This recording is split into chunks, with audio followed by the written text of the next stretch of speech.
Mastah D-Baters. We get different.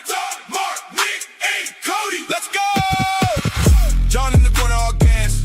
Mark got a stat and a laugh. Nick break it down real clean. Cody come through with the heat. Hot takes on the table. Every week we label the champ. Crowd lean in when it gets loud. Hands up, you know we amp. Talk that talk. Bring that flame. Four big voices. Say the name. Mastah D-Baters. We get different. Mastah D-Baters. We stay lit. John, Mark, Nick, Cody. Run that room. Join the debate. Feel that boom. Mastah D-Baters. All right. Good evening. It's Tuesday night. You know what that means? It's time for the #1 debate show in the land. It is another new episode of Mastah D. I'm gonna get your bait on. Yeah. That's how we starting the show. Pause. Late Oh, pause. Chelsea said, I called halftime. Let's go. Fever up 11. Kelsey with the step back and knock down the tray. No. Watch it. There go right here. So yeah. Going this way. Nope. Spit in my face, huh? Yeah. Okay. He said, "Spit in my face." Somebody was like that. Spit in my mouth. Yeah. That's how I got breakfast that day. Hey. I don't need to hear nothing about no fucking no breakfast or no fucking no stories that stories we picked up online. For sure. All right, here we go. But another new episode of Mastah D-Baters here on a Tuesday with your boys, John, Mark, She going Nick, crazy. and of course Cody in the building. What up? What up, fellas? What's up, We everybody? Yeah, got a real good topic tonight to talk about. We got some things in the NFL. We're talking about training camps are officially open for business. So we are officially a week away from the favorite time of the year, the Sports for You two-a-days. Starting next week in conjunction with Mastah D-Baters, we will be hosting our first two-a-days of the NFL offseason, which will begin with, of course, are you good? This is the time of year that we make friends or we lose friends. We make friends and we lose acquaintances. Right? We done pissed people off about Jalen Hurts before. Yeah. I know that's what I'm saying. We make friends and we lose acquaintances. We're gonna see. We might be the same thing again this year, but we'll see. What's up, nudes? Noodle in the building. But next week we'll kick off our Mastah D-Baters Sports for You two-a-days with the AFC and NFC East. So we gonna have some AFC, NFC East talk here. Of course, you know Mark representing Bills Mafia. Yeah. We got Nessa representing the Dolphins. We got some people representing the Eagles. Nickel City jerseys, yay or nay? Yeah. I like the Nipple City. Yo, Nessa, relax. What happened? What you talking about? Hey, get out of there. Nessa, are you good? That sounds like something that you might catch on another website, maybe on Only John's. Bukkake special. Blue cocky special was crazy. Blue? I thought you said blue cocky special was crazy. Wait. Drell in the building. Hey, Drell, what up, bro? August 18th. Drell. AFC, NFC South. So be ready. August 18th. I'll send you the info. I'll probably send out that info later on this week. But we're getting it all set up for the rest of the divisions as well. So yeah, August 18th will be the week of the 18th will be AFC, NFC South. So be ready. You know, you and Champ always represent for the Falcons. That blue cocky is crazy. We running both on Tuesday, or are we doing? We'll see who pulls up. We'll see who pulls up. We'll continue it on Fridays with me and Mark. I hope they pull out. But we got a lot to talk about. I don't discuss things I don't do.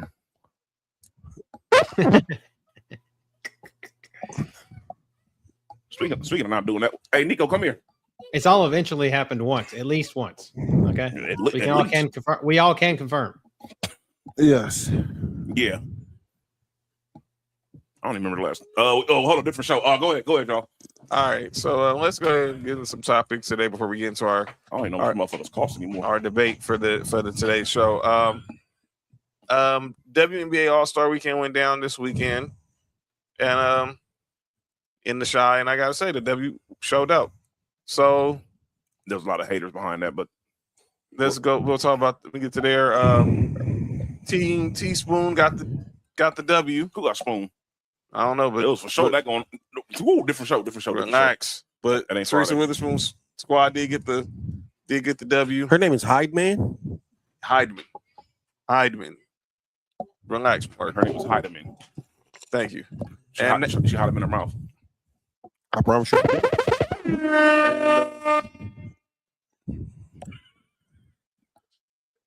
So and then they set a record of attendance with 19,783. Oh, that's dope. At the United Center. That's where the All-Star game. They ain't had that many people in the center since Jordan. Hey man, you all right? Since jorts were cool? Is that what you're trying to say? I think that's what you were saying. Since jorts were cool, not. That's why.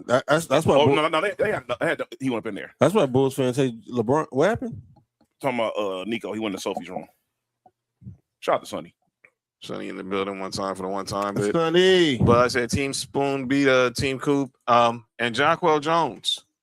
Hey, he played DN for the Raiders, right? No, what is wrong with you? Hey, fam, we're not doing that. We're not. That is positively insanely crazy. What's wrong with you, dog? That's not even his name. What's his name? You need to relax. All right, my bad. I told you, Mark. I knew something was wrong with Mark when he walked into the house. He asked me, "Was I okay?" I'm like, "Dog, y'all got an attitude with me when I walked in." Demon time, dude. The moment you walked in with the shakes, I knew something was wrong. Oh shit! I knew something. That's Arthur Jones. Oh. No, Chandler was played with y'all. No, he said it's a bunch of Jones. Hey fam, chill out. He said the Ravens. Mrs. Jones, Brother Jones, Mrs. Jones. What's up? Hey, Mom. What we do now, Moms? Oh. Hey, Moms. Uh-oh, he in trouble. You all right? I'm okay, Moms. We got a thing going on.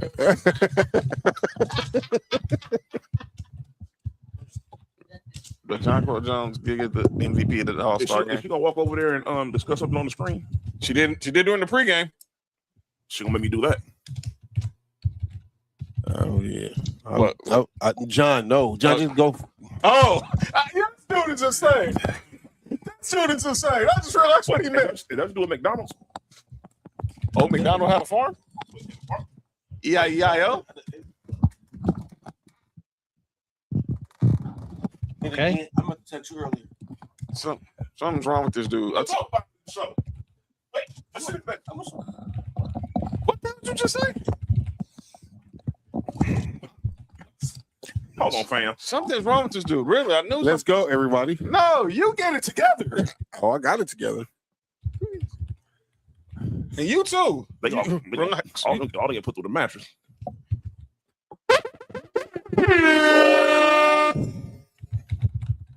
Well, at least 3 of them. It was like Tuesday mornings. Be crazy.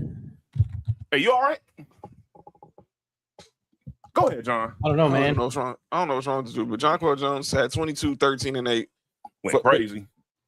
Became the fourth player in All-Star game history to lead the team in the NBA MVP, a WNBA MVP, Finals MVP, and All-Star game MVP. The other 3, Candace Parker, Lisa Leslie, Maya Moore. Oh yeah, so that's exclusive territory right there. So congratulations to the W. Had a good weekend. By the way, Asia Wilson had the mic drop of the weekend. When they asked her about her relationship with Commissioner Kathy Engelbert, she says, "I already have a relationship with Kat. My relationship with Kathy is she hands me trophies when I win." I mean, that's GOAT talk right there. Good business response.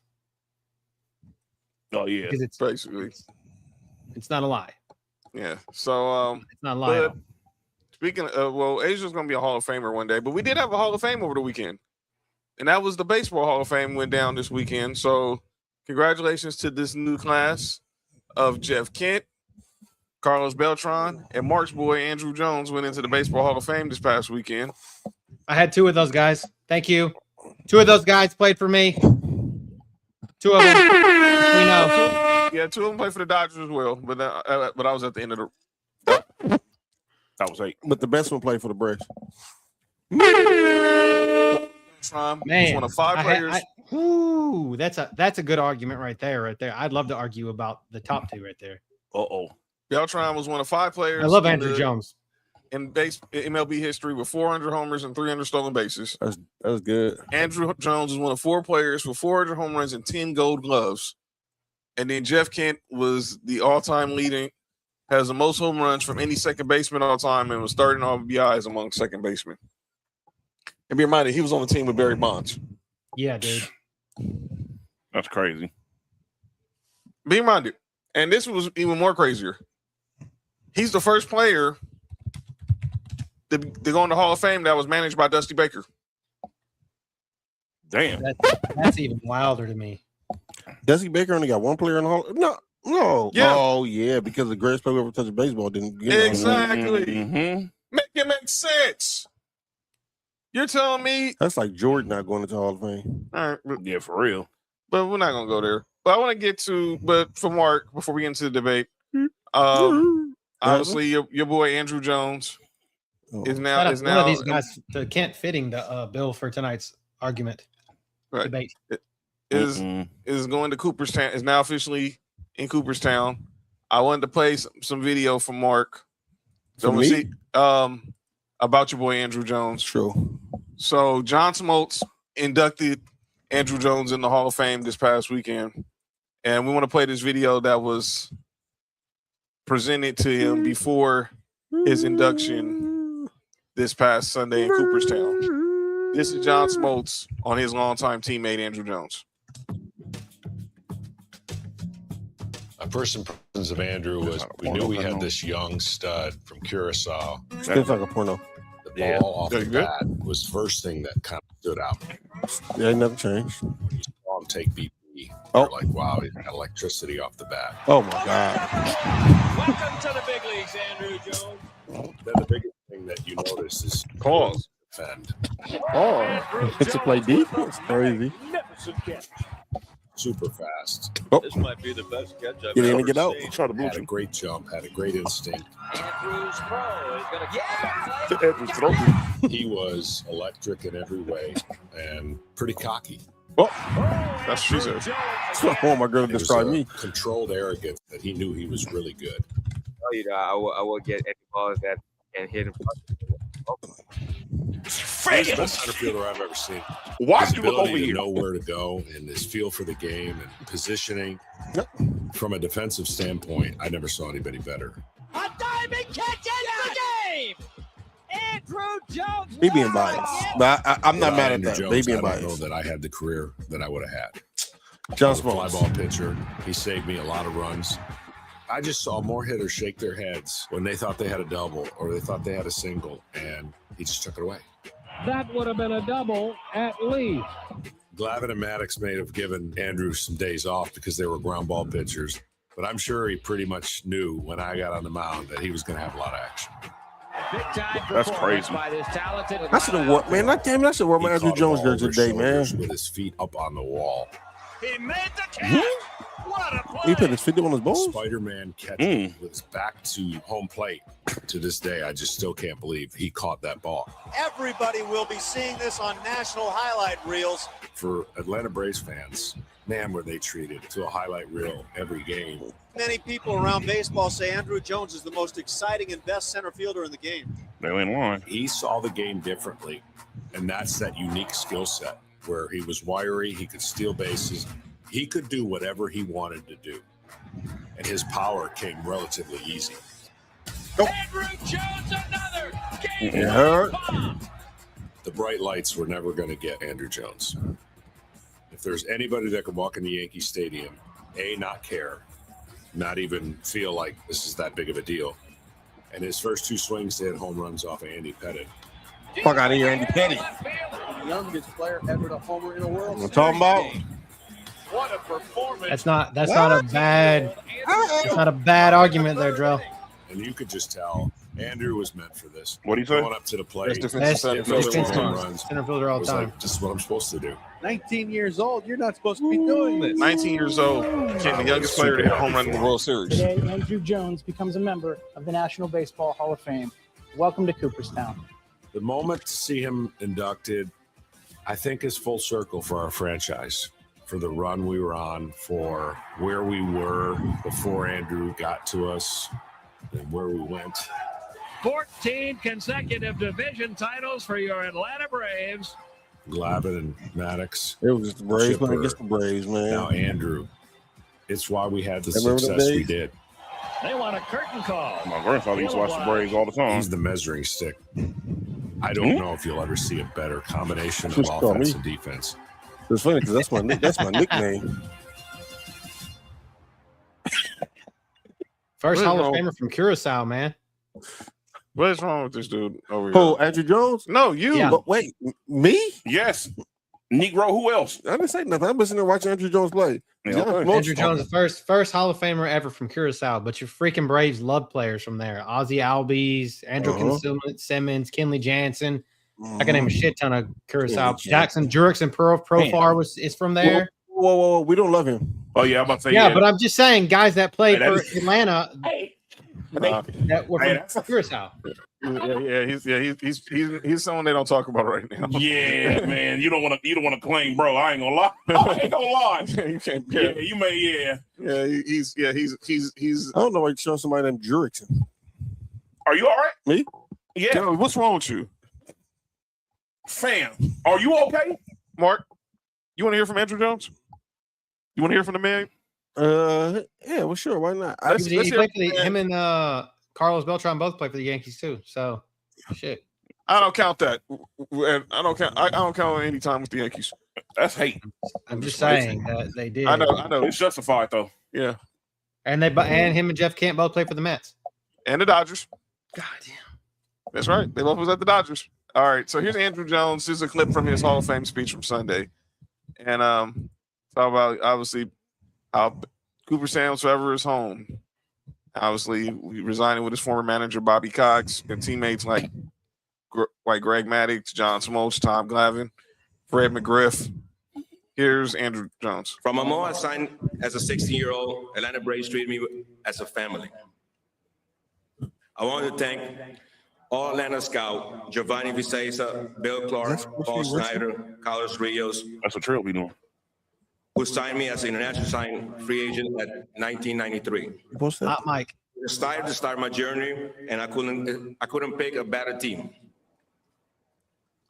To all my minor league managers, Paul Rongi, Jim Saul, Nelson Normal, Randy Engel, Jeff Cox, Bill Dancy, and all the coaching staff to prepare me to be a Major League Baseball player. Thank you. I also was fortunate to work with great coaches, Gary Pattis and Hall of Famer Willie Stargell. Thank you.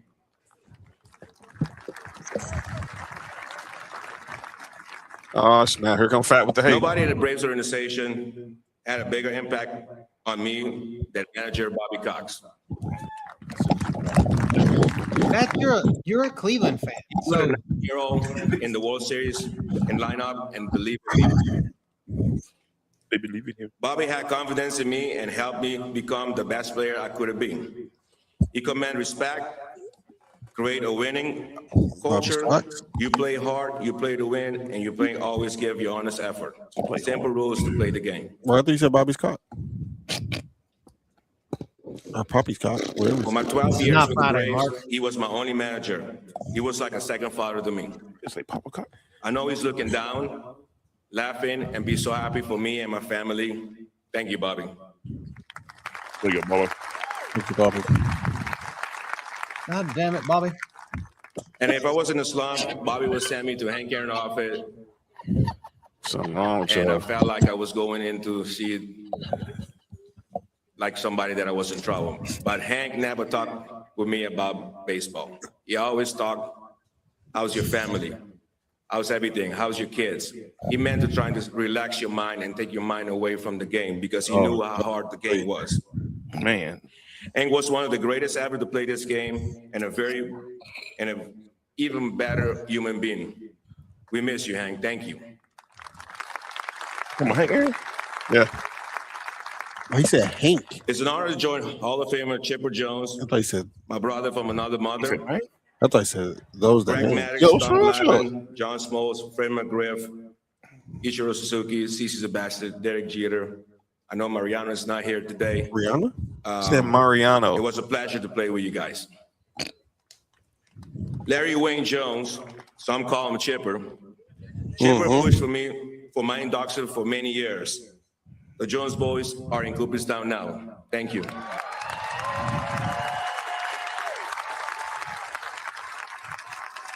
My favorite Brave of all time. By the way, Fast said it's Ken Griffey. There's not no debate who's the greatest defensive center fielder of all time. Now, no, I'm not disagreeing with that. But my biasness, Ken Griffey Jr. Yeah, my biasness does say Andrew Jones. But if I speak without biasness, that's tough. And Ken Griffey was different. I was just thinking, I was like, he was saying somebody, and I was like, who the fuck are you saying from the Indians or the Guardians? I'm like, Nah, you think it's great. It's trying to dig the hole, trying to stir the pot, man. I ain't had no fat hate lately. By the way, I hear Fat. I told him 2 weeks from tonight he needs to pull up to the show when we do AFC, NFC North, and we need to finally settle the score with him and Cody. Kenny, he said Kenny Lofton, punk. Yeah, that's different. He's good, but we talking about Ken Griffey and Andrew Jones. Fat, are you saying that Kenny Lofton was better than Andrew Jones as a center fielder? Andrew Jones was nice though. Look at this hood. Get your ass off the goddamn ground. No, she like it like that. No, she don't. What she do her do? Yo, y'all chill. What up, Sam? And I didn't say that. He just said, "No, you didn't say that." He didn't. Look, that can't get past nobody. Good shot though. All right, come on, let's go. All right. So, by the way, speaking of watching this game right now with the fever and the storm, there was some anti-trans protesters at the game protesting against Sophie Cunningham. No, they first time ever going to a damn Dog. WNBA game. They never been to a WNBA game before that. And the crazy part was she didn't even say anything bad about him. You can't say anything about you can't say anything that can be even viewed as negative about certain things. Yeah, basically. Man. You gotta steer away from. I'm about to say something crazy. Steer away from that dynamic. So what was the name of that basketball game? Willie Mays is probably highest defensive award, center fielder, 10 straight Gold Gloves. Playing this summer. Only Mays and Roberto Clemente has one more Gold Gloves. I mean, numbers and eye test. Listen, I get it. And I'm not saying eye tests don't match, but I also seen Ken Griffey in his prime. And I don't care what a Gold Glove says. I don't care what some of these numbers say. That man was different on defense. And I'm a Braves fan, so my bias is Andrew Jones. Ken Griffey was just different, period. We can just say that. Ken Griffey nobody gives credit. Nobody gives credit to is Corey Hunter too. He was a good defensive center fielder. Not that he was in the conversation with the best about those guys, but man, you already know. Get the credit. No, Corey Hunter was dope. Corey Hunter was dope, but I'm just saying he gets no credit. He gets no credit. Like he's a fringe of the conversation. I mean, when you got other dudes like that to talk about, you remember got to sit back and know your place at that point. Yeah, shit, 200, you got to shut the hell up sometimes. Yeah, sometimes you got to understand you tier 2. Ain't nothing wrong being number 1 in tier 2.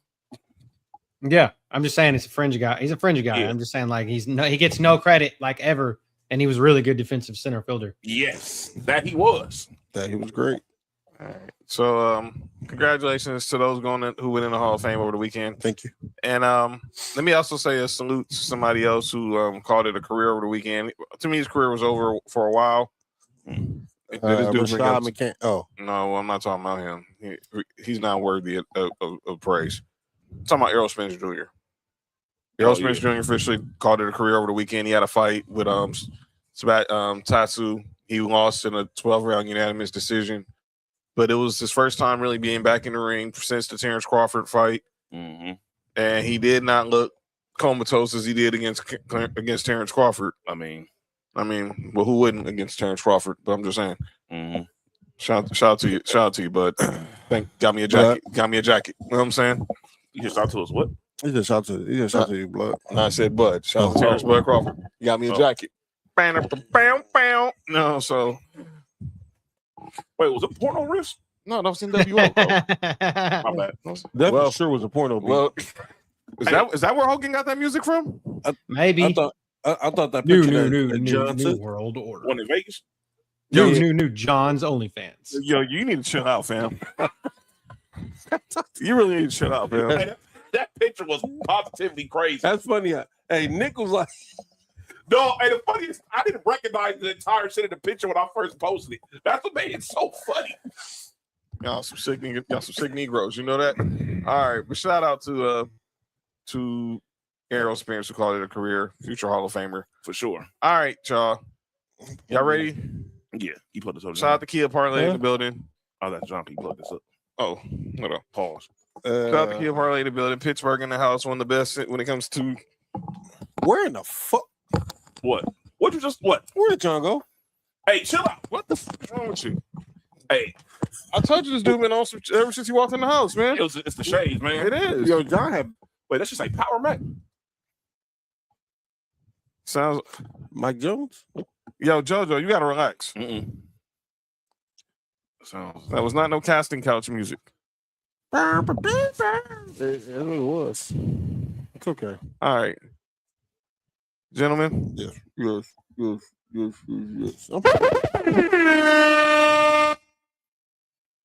I think it's that time. Is that time?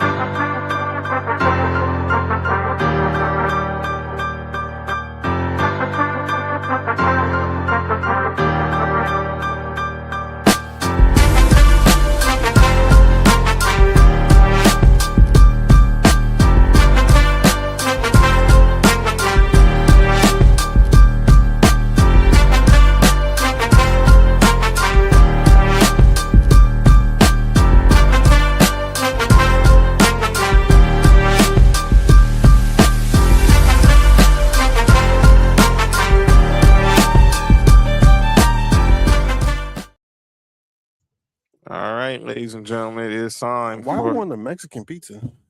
episode 3 Wait. Nope. of Mastah D-Baters. It's a good one, ladies and gentlemen. Sue Bird. Sue Wool. Hall of Famer Sue Bird. Yeah, shout out to Hall of Famer Sue Wool. You know what I'm saying? You all right? Go ahead, John. And tonight's episode is going to be a good one. That Sue Bird is, of course, in courtside here at the Storm game where her jersey is retired. She got a statue, I believe, now. Wait. Relax.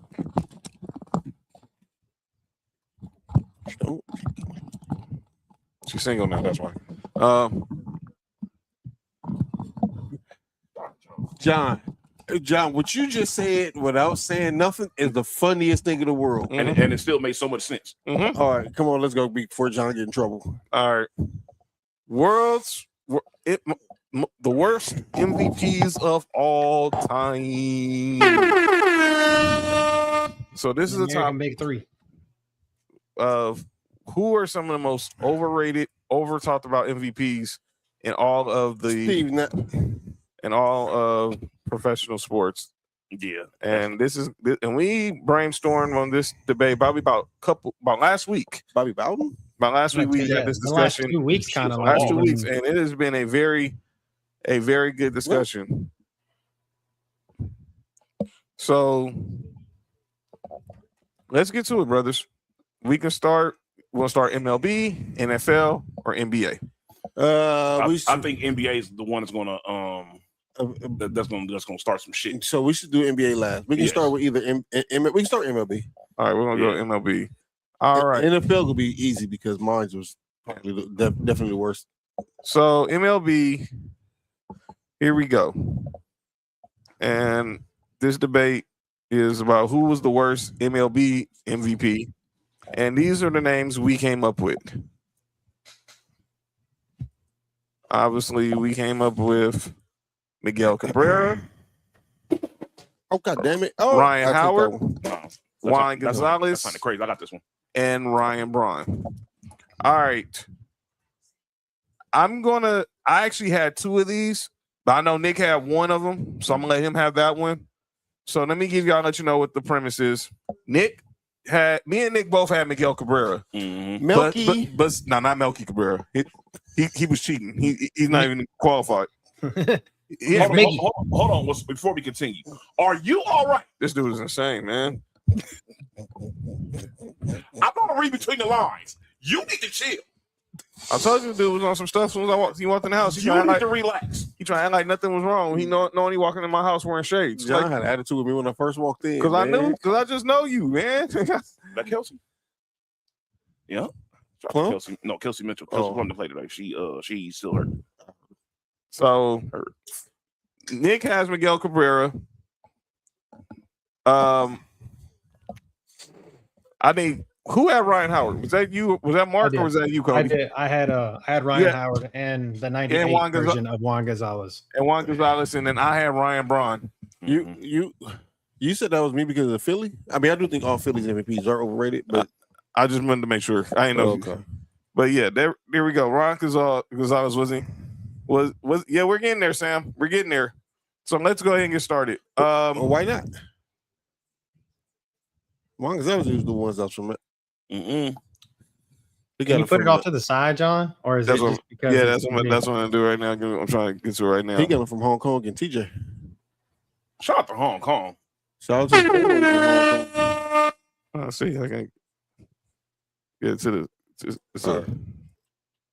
We can't minimize him. No, I can't. Let me see if I can. Hold on, I got no way to do it. Hold on. But go ahead, Cody. Which one you want to start with first? You want to go with Ryan Howard or you want to go with Juan Gonzalez? It doesn't matter. Whichever. I mean, you guys want to talk about it. It's fine with me. Cody, get the Philly up out of here. Hey, Cody, what Juan Gonzalez did you have? Oh, you said 98. I had 98. I had the 98 Juan Gonzalez. I had 96. And this is you had the 96 one over King Griffey Jr. Yeah. So if you want to just put it off to the side, like we can I got it with Ryan Howard. So Ryan Howard in 2008, that's who I picked. I picked him because he won over Albert Pujols, and the WAR difference there was, of course, Ryan Howard was blasting bombs, right? But dude wasn't my air blasting bombs. He wasn't shit. Now my brain is gone. Okay, so Ryan Howard won it in 2008, right? Was it 2008? 2008. Yeah. I'm getting there. I'm getting there, Spam. Just be patient. I'm gonna get there.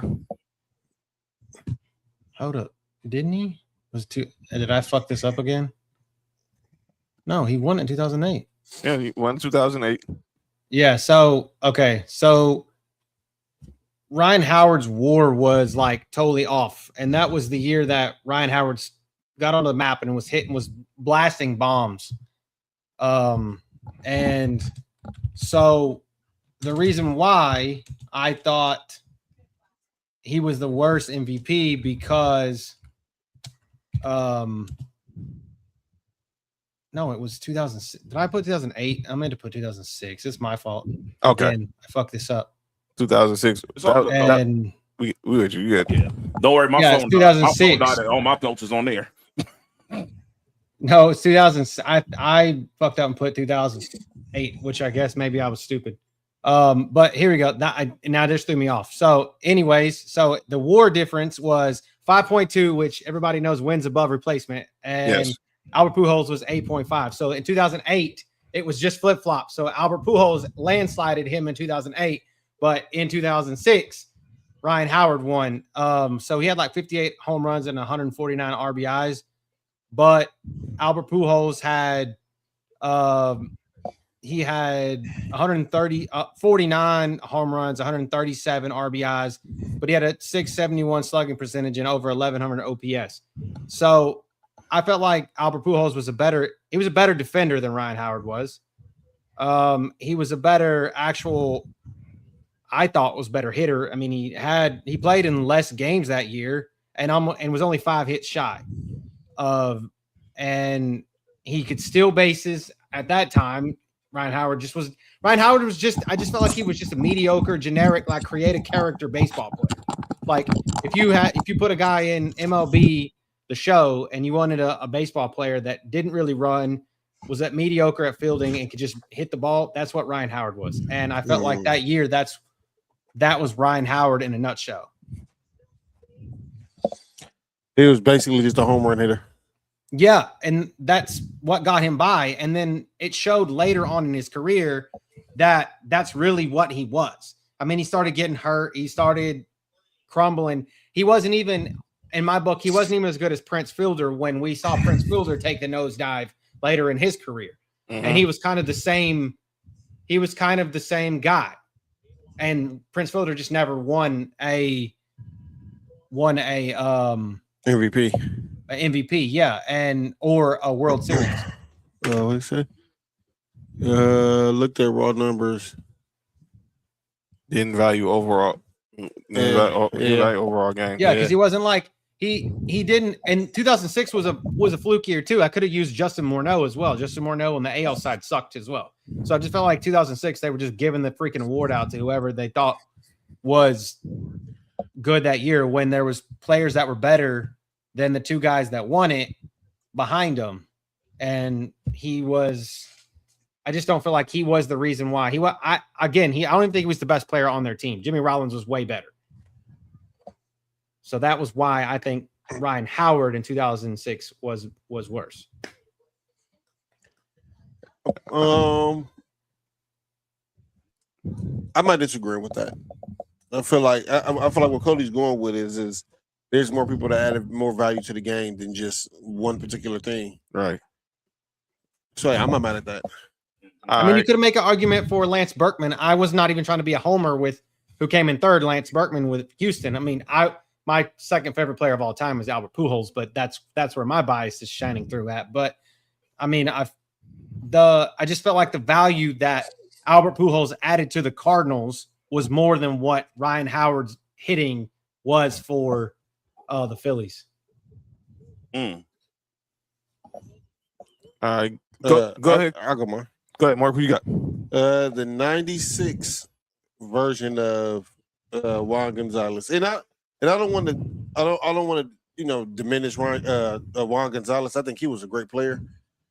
But with that 96 MVP, we know he won because he was top, I won't say top 3 or top 5 in home runs, top 3 or top 5 in RBIs. But like Cody was just saying, his WAR was probably one of the lowest of most MVPs. And I just don't think that he had, if y'all can go back and look at the years, that specific year that Ken Griffey had, and Alex Rodriguez, there's no way Juan Gonzalez should have won MVP this year. No way. I mean, just over maybe 4 more at bats. Griffey had 2 more home runs. He had less than four less RBIs. He had more stolen bases. We just had the argument about he was a better fielder. One of the best defenders that we've seen. Yeah, he could run bases where Juan Gonzalez was just a power hitter, and that's kind of, I think. But he didn't even have any runs. Like he didn't have a very good run average. Like he only had like 80 or 90 runs, where Griffey had probably twice that many. Yeah. Shit, I even think Albert Bell and A-Rod were better than him that year. That's why I say I put A-Rod and Ken Griffey. If you just go back and look at them years, that's what I say. He said A-Rod should have won MVP in 96. I feel like A-Rod or Griffey could have won it that year. Oh yeah, that's Seattle. What's it called, huh? Yeah, Seattle A-Rod was a problem, dude. Yes. I mean, shit. I mean, shit. He New York. I mean, A-Rod was he a was a problem everywhere. He was a problem everywhere. But when young A-Rod, when he got to Seattle with Griffey and Edgar Martinez and Jay Buhner, I don't know how they did. He was a hits machine. He was a hits machine. Lou Piniella. All right. Power. I said Piniella, not that. I said Piniella, not Campanella. Yeah, not Roy Campanella. Yeah, not Jay Worthyhood. Wait, yeah. James. All right. Not James Worthy. All right, Nick. Me and you. Which one we going? You can go ahead and go first. All right, man. That's what ticks me off a lot. It's a good tag team partner. Because I'm gonna go ahead and throw the stats out there. You go ahead and do your thing, and I'm gonna throw the stats out That's there. a good tag team partner. Ryan Braun still an MVP for Matt Kemp in 2011. Ooh. Ryan Braun. Now I want you to read these stats. So Ryan Braun got 21st place votes. Matt Kemp got 10. Ryan Braun, he batted .332, had 33 homers, 111 RBIs, and scored 109 runs and 33 stolen bases. You want to know what Matt Kemp did that year? Batted .324, which was second behind Ryan Braun. Led the National League in home runs and RBIs at 39 and 126, and had 115 runs and had 40 stolen bases. All better than Ryan Braun. And Matt Kemp was good on defense, too. Excellent. And this was before the injuries, before the Rihanna drama and all that crap. Didn't Ryan Braun And he played almost the whole season, like 162 games or some shit. Like he almost played. Year. And let me be clear, that was the year Ryan Braun was using steroids. Yeah, that was Mr. PEDs. Wait. So Matt Kemp had a better year than him, and he was on steroids? Yes. Damn, that's crazy. And had like 40 more at bats. You weren't even the best player on the team. Christian Yelich was the best player on. Let me shut up, man. I'm gonna shut up, man. Ryan Braun did not deserve to be MVP, and the simple fact that he used PEDs and still didn't have a better year than Matt Kemp. Is the Blue Chew a PED? Well, depends how you judge it. Well, apparently Stephen A. Smith said weed is a performance-enhancing drug too. Oh my god! Nah, Prince Fielder. It wasn't Christian Yelich. That was Prince Fielder's team. That's the Prince Fielder I was talking about. Prince Fielder when he was in Milwaukee. That's right. Before he went to the Tigers. Ricky Weeks was on that team, the second baseman. 195 hits, 115 runs, a 172 OPS, and 353. Yes, straight. And Ryan Braun admitted he eventually, and he came out maybe a few days later that Ryan Braun was on the juice. He denied it, and then right before spring training, he admitted it. I'm like, dude, you stole an MVP from Matt Kemp, Buster. All right, me and Nick share this one. This same person, but I'm gonna let Nick have it because it was his team. That's going, brothers. Hey, chill out, fam. I know how the importance of the Triple Crown. Yes, and I think that's the reason why he won. And let me be perfectly clear. Relax. Outside of that, there was nothing Miguel Cabrera did better than Mike Trout in his rookie year. Let's break it down. Wait. We got you. Hold on, Mark. I just want to hear.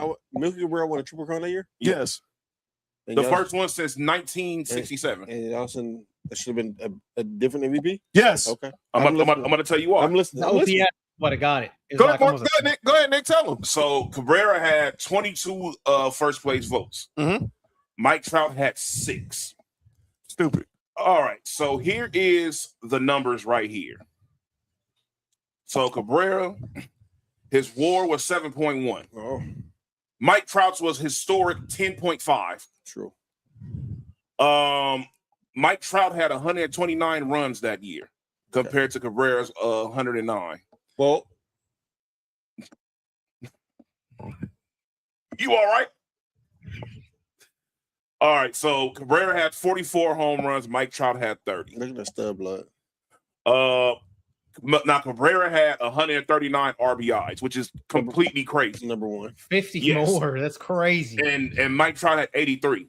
Wait, Mike Trout only had 83 RBIs? Yes. Okay. Mike Trout had 49 stolen bases that year. Okay. Led the Cabrera league. had 4. Yeah. The batting average is literally divided by it's 0.330 for Cabrera, 0.326 for Mike Trout. Okay. The slug's not that much off either. That sounded crazy. But the thing is, it's like this. Both of them had historic seasons. You feel what I'm saying? I think that if the triple threat, the Triple Crown was the one that was what probably got him it because it was the first one since 1967. So, which spoiler alert, this might lead to basketball later on. But you don't find many women got all three good hoes. You feel what I'm saying? You good? And Cabrera did have better team success. I think that is the main reason. Because what we saw Mike Trout do as a rookie is absolutely positively insanely crazy. Don't get me wrong. True. Him becoming number 2 as a rookie is crazy. And let's not act like the Angels were bad that year. We missed the playoffs while still being 89 and 73. Do you know there's a common thread in the last two that we just talked about? When the wins against replacement war. That and Prince Fielder. That's right. Prince Fielder was on the team with Ryan Braun when he won in 2011, and then he was on the team with Miggy Cabrera when he won in 2012. Yeah, and Prince Fielder never won MVP, if I'm not mistaken. Did he win MVP when he was at the Brewers? No. Never won MVP? No. He's had votes. He's coming like the top 5, but no. He's won a Silver Slugger Award. He's been an All-Star. Never won an MVP. Silver Slugger Award. Yeah. So I'm gonna be honest with you guys. Mm-hmm. I'm not mad at Miggy winning that MVP. Winning that the triple threat is. I mean, triple threat. The Triple Crown. Triple Crown. Triple Crown is great. Is dog that's hard to do, man. Mm-hmm. It's hard to be a power hitter, get the most RBIs, and have the highest batting average. That's hard to do. I mean, 139 RBIs is just insane itself. It's insane. Dog, it's been years I play MLB The Show and didn't get 139 RBIs. I just think of putting 50 more runs than the guy, which is crazy though. I mean, solo runs you got 20, so the differential is really instead of 50, it's more like 20 or 30 runs differentiating. But that's a lot of runs. That is a lot of runs. And Trout was playing elite defense that year. He was elite defense that year. Miggy was on the Tigers that year, right? Yeah. Yes. The Tigers went to the playoffs that year, right? They lost in the World Series. They lost in the World Series. I'm be honest with you. That war don't matter when your team not winning like the other team is, because the war is wins against replacement. Mm-hmm. Because that year, and that was Miggy still at third base before they moved him up. Before he moved over to first. Yeah. He wasn't a bad third baseman either. He wasn't one of the greatest, but he wasn't a bad defensive third baseman. Nah. But yeah, I get that point. I'm not mad at the argument. But Miggy, I think Miggy is that Triple Crown. What the? Why'd you do that? I had no problem. Who's that? Caitlin? Nah, that was somebody else. Point at her. Point at your teammate. Look at Caitlin. She was like, "Why the hell did you do that shit?" Yeah, she asked the same thing I did. What's even more crazy is the same two were the next year too. Yep. And Miggy won it again. Miggy won it again over Mike Trout. Yeah. How many? But it's such a it was a landslide both 3 or times, 4. like 20% of the vote versus 5% of the vote, or 20 votes versus 5. Look, here's the thing, everybody. Let's not use recency bias, and I'm being extremely biased when I say this. We're not going to act like Mike Trout wasn't like a baseball god for like 10 years. Right. Oh yeah. Like let's not do that. Dog, are y'all saying that's a way he could have won 6? He could have won 6. Yes. In 10 years. Yes. Mike Trout was the best player. They had to hit him like they hit on LeBron. Yes. Only because Artie Moreno. If he had better support. So starting in 2012, he was number 2. 2013, he was number 2. He won it in 2014. He was number 2 in 15. He won it in 16. Mm-hmm. He was 4th in 17. He was 2nd in 18. He was 1st in 19. Won in 19. 5th in 20. The Angels had a better record that year. Tigers benefited from The ALs. Oh, Yo, like Daniels Nick didn't says, make it. he was in MVP voting in. Oh, so y'all had a better top record. They just played the sorry ass division. We didn't make the 10 playoffs. straight years. We didn't make the playoffs that year. Oh, because they won a division. They won a sorry ass division. Yeah. Mm-hmm. Oh, it's like when somebody used to win the bill. Yeah, basically. Yeah. Or like when somebody win. And then NFC one East division. Shohei Otani showed up and won three. and it's been Shohei Wait. show Yes. ever The since. Angels have won 7 MVPs. Yeah, and only had one playoff win to show for it. Artie Moreno, Mike the Trout, worst owner in the history of sports. Mike Trout has one career playoff game win as an Angel. Shohei had 0. Yes, I know, Mark. Yes. Can I tell you hold my beer? Yes. Yes. Because we got the worst GM in all the sports. Who? Brandon Bean? Yes. It's nowhere close. If Brandon Bean is right here, Artie is through the roof. Artie is pretty much sure. Yeah. Yes. I mean, For sure. they Yes. literally Artie Moreno has He's the wasted owner. Vlad Guerrero, Mike Yeah. Trout, and Shohei Otani's time That's as not a an bad Angel. GM. That's not a bad GM. Yes, it is. You don't support your star players. That's That's not like some of the Oh, bad Brandon Bean. Hold up. Brandon Bean is Hey, fundamentally trying to make hold the on, man. moves. Hold on, Mark. Artie did some dumb moves too. The Vernon Wells deal, Pujols, Josh Hamilton, CJ Wilson. Pujols wasn't bad for the Angels. He was overpaid for what he gave us. They paid him for past When performance. nobody knew he They was paid him for 35, when and I he was loved supposed to him be as a 30. Cardinal. Hold on one second. What did you just say? Nobody knew he was 35 when he was Slow supposed to down, be 30. dog. Slow down. No, he lied about his age. We know that. That's cool. That's hate. I'm allowing it though. Most people forgot that Albert Yeah. Pujols started out as a left fielder. Hey, Artie Moreno played It's crazy. Hey, Artie Moreno played a clone? No? All right. All right, man. Maybe if you would have cloned Otani, maybe we would have won a damn playoff game. Right, well, there's a bunch of Otanis. Relax. I mean, why would you clone him though? Who, Otani? No. Are you all right? What is wrong with you? I mean, he wasn't good before. What's wrong with you? Stop it. Stop it. I mean, Sheesh. And they paid the clone. oh yeah, and that year Adrian Beltre was number 3. All right, go ahead, my Adrian Beltre was number 3 win. Was it the Rangers? Yes. Okay. Let's see, Mike Trout's first 10 years. yeah. Yeah, it was the same. Oh, Pujols absolutely, clearly Drill. Absolutely. Pujols clearly underperformed. He was out of his prime when he signed that contract. That was Yeah, a, that was Artie Moreno trying to put asses in the seats. Dog. he was. He should have he should have never left St. Louis. Like I watched a No. lot of St. Louis baseball, like a lot. Dog, the problem is Artie Moreno didn't know how old Albert Pujols really was. No, Artie Moreno And knows. you could not like once the Cardinals or once the Astros moved out of the NL Central, I got to be actually a fan of them because I didn't have to root against them. Yeah. So I could be a Cardinals fan and a Stros fan and be happy. Yeah. Nah. I wanted that in the World Series so bad. I got it in an NLC buckets. championship, but All right. Let's go. You want to go to NFL? Oh yeah. Who and else I'll in just the say, field? I mean, I picked Juan Gonzalez for 98, and I'll tell you why. Just for 2 seconds, real fast. Okay, go Everybody, I'm just gonna give you who the votes were, who he wanted over. Okay. Derek Jeter and Nomar Garciaparra. It was Nomar. It was Nomar.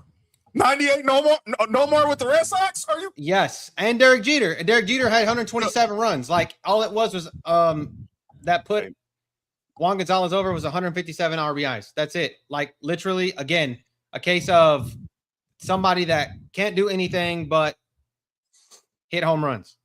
Y'all need to understand. Look, but that was 56 home run King Griffey Jr. year too. So can't say it was home runs. Mark. 56 home runs. That year we didn't make the playoffs with Trout as a rookie. We was third in our division behind the A's and the Rangers, who won 94 and 93 respectively. That's insane. And the Tigers won their division with 88 wins, with the Oh. White Sox being number 2 at 85. And I then take that back. The war does matter there. Yes. the war definitely The matters. war definitely matters. It was War definitely historic. All right, gentlemen. Let's go to the National Football League. It is Two something. days next week, ladies and Can I gentlemen. go first?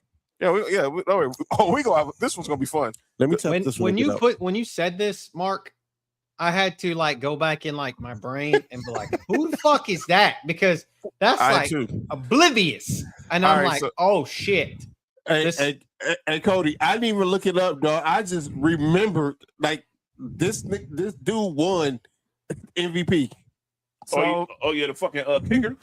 I put first time a kicker ever won in history. Pure special teamer won an MVP. So if you see there, we got 3 quarterbacks and a kicker. 3 quarterbacks and a kicker. So Nick has John Elway, and no, it's not Brock. And you can say it's Bronco Raider, but no, it's not. I know what Nick's argument was, and he has a legit argument to what he's about to say. I want to hear everybody's. Cody had Aaron Rodgers, and obviously that was he has a legit argument with that one, and it's not just going to be Homer based, but I have Brett Favre, and man, mine it still makes me upset. But let's let Mark lead off with the one that doesn't even make sense why it's here. The artist formerly known as the Washington Redskins kicker, Mark Mosley, winning the 1982 NL MVP as a pure kicker. All right, let me start off with the positive about this. Well, not the positive, but the plus side for Mark Mosley. This was a strike-shortened season, right? Mm-hmm. 2 of these were. Cool. Dog, there's no way in the world the kicker should win MVP. And it's no disrespect to anybody who's ever just only played kicker. I respect y'all, like for real. But dog, y'all not win MVP. Y'all should. He won it over his damn own quarterback. Y'all shouldn't win MVP. And it's not like so. Let me ask you this: you would think if he won MVP, he made every field goal he tried, right? No, he was like 23 for 24 or something. So how you win MVP, dog? There's a bunch of other players who plays. You want to know why? No, that too. It was returning back. No, it wasn't even just that. Mark Morrison. If you look at the because I actually saw the NFL network. I forgot what show it was called. They actually did something about this. He scored most. They couldn't score on offense that year. He scored most of their points. Was it Theismann? Yes, I agree. He was over Theismann. Yeah. I agree with you. I don't. And you know how I feel about special teams. And yo, you good? And on top of that, why did you do that? What is wrong with this dude? And on top of that, dog, this is widely considered the most undeserving MVP in all the sports, not just football. He scored 76 points in all the sports. Kobe had 81 points in one game. Janikowski for sure did that numerous times for the Raiders. Yeah, exactly. Fresh off a beer. That's just it for me. Like, ain't no way in the world that Mark. All you do is say a kicker won. There's no reason why. But the fact he won it over Dan Fouts when Dan Fouts had 9 games and at that point only in 9 games had 3,000 yards almost basically. So just imagine if he had the extra 5 that they were playing at that time, or extra 6 that were playing at that time. Mm-hmm. That was when they was running the ball. That's the crazy part. That's Eric Coryell.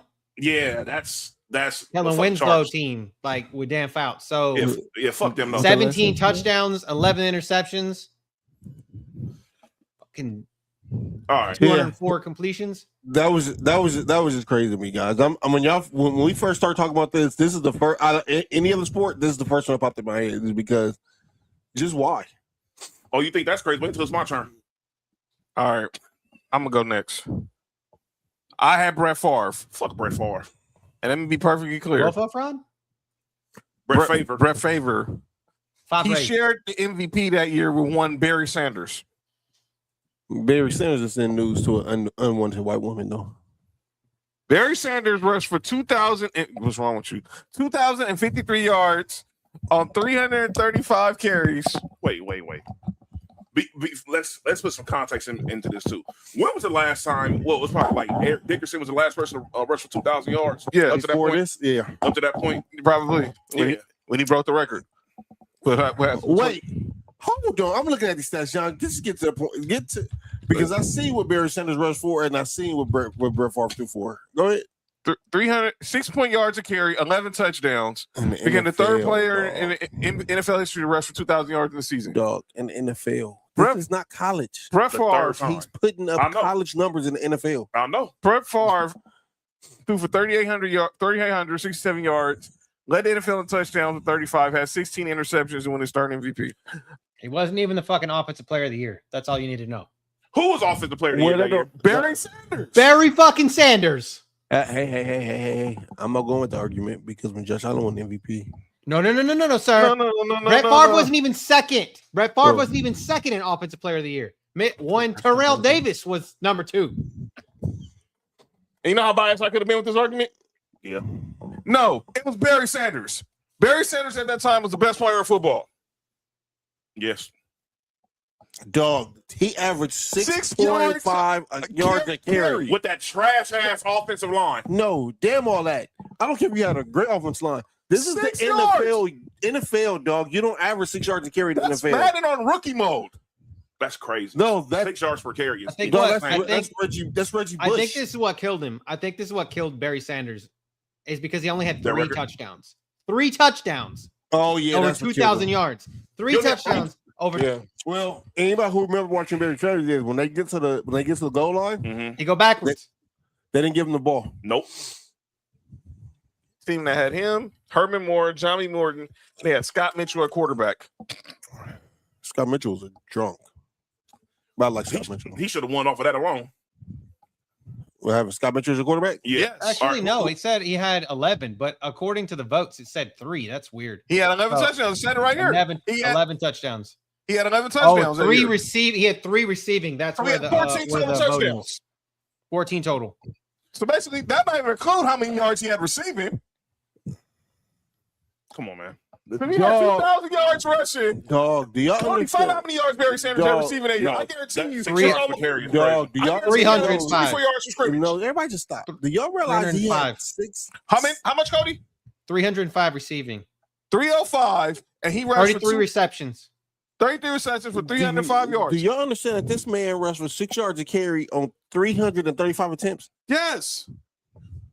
Dog, how you carry the ball that much and average 6 yards a carry? Their team was He trash, averaged 9.2 yards a reception. Bam. Receivers don't even do that. Sorry, Brett Favre. Yeah, get Brett Favre the fuck out of here. Yeah, 2,358 scrimmage yards from scrimmage. Yeah. 14 total touchdowns, 6 yards, 6 yards a carry, and 9 yards of reception. Yeah, get Duke up out of here. Come on, man. And Brett Favre went ahead and stole money from the blacks. So fuck Brett Favre. Drell said last 14 games of the year, he ran for exactly 2,000 yards on a 143 yards.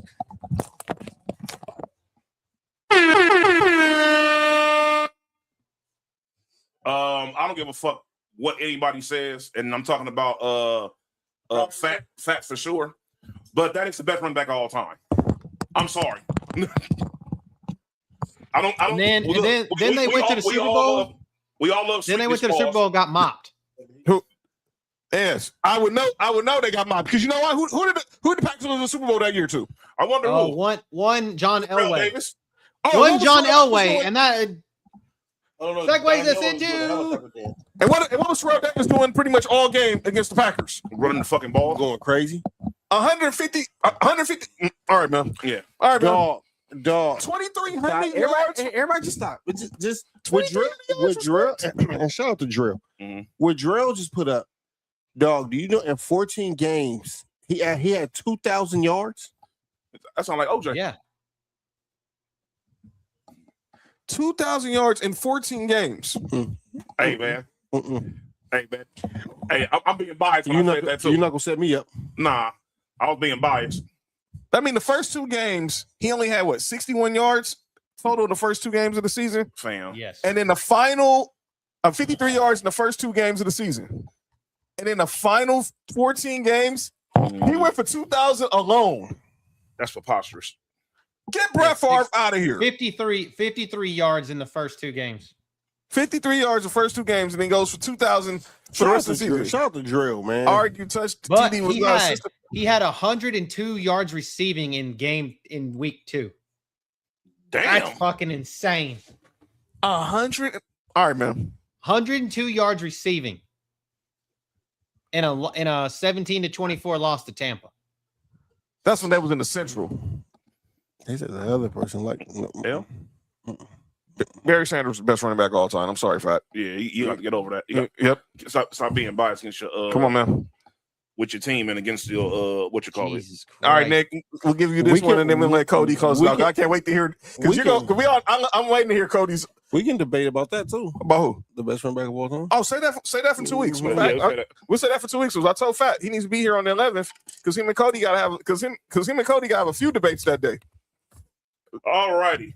So way back when in 1987, John's boy John Elway was at his peak doing this thing. He won MVP that year. Hold on, wait before you start right there. Nope.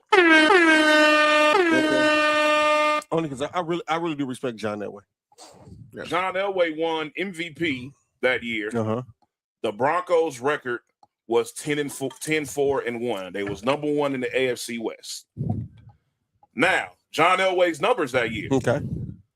3,100 yards. Basically, had 3,200 yards. 3,200. Okay. 19 touchdowns. That's okay. And 12 interceptions. Now, I know them numbers don't seem staggering, but you also understand this is a run time. This is a run time first and second option era. So go ahead. That's when the running backs was taking 304 rushing yards, 4 touchdowns. Drill said he's going to bust while getting some crazy stats on. That's crazy. Hey, yo. Pause, Drill. That's crazy. I don't know what you got going on over there. Number 2. Shout out to Blue Tree. Yeah. Look, now the number 2 guy that year. I don't want to know the name yet. Just say. All right, so how many yards did they have? I tell you who it was. They had 1,078 yards. Passing? Receiving. With 65. Oh, it's a receiver. Yes, it's a receiver. You said 1,078 yards Jerry receiving. Rice. Yes, it was Jerry Rice. Oh, Jerry Rice. And he had 22 touchdowns. That was the year he broke the record.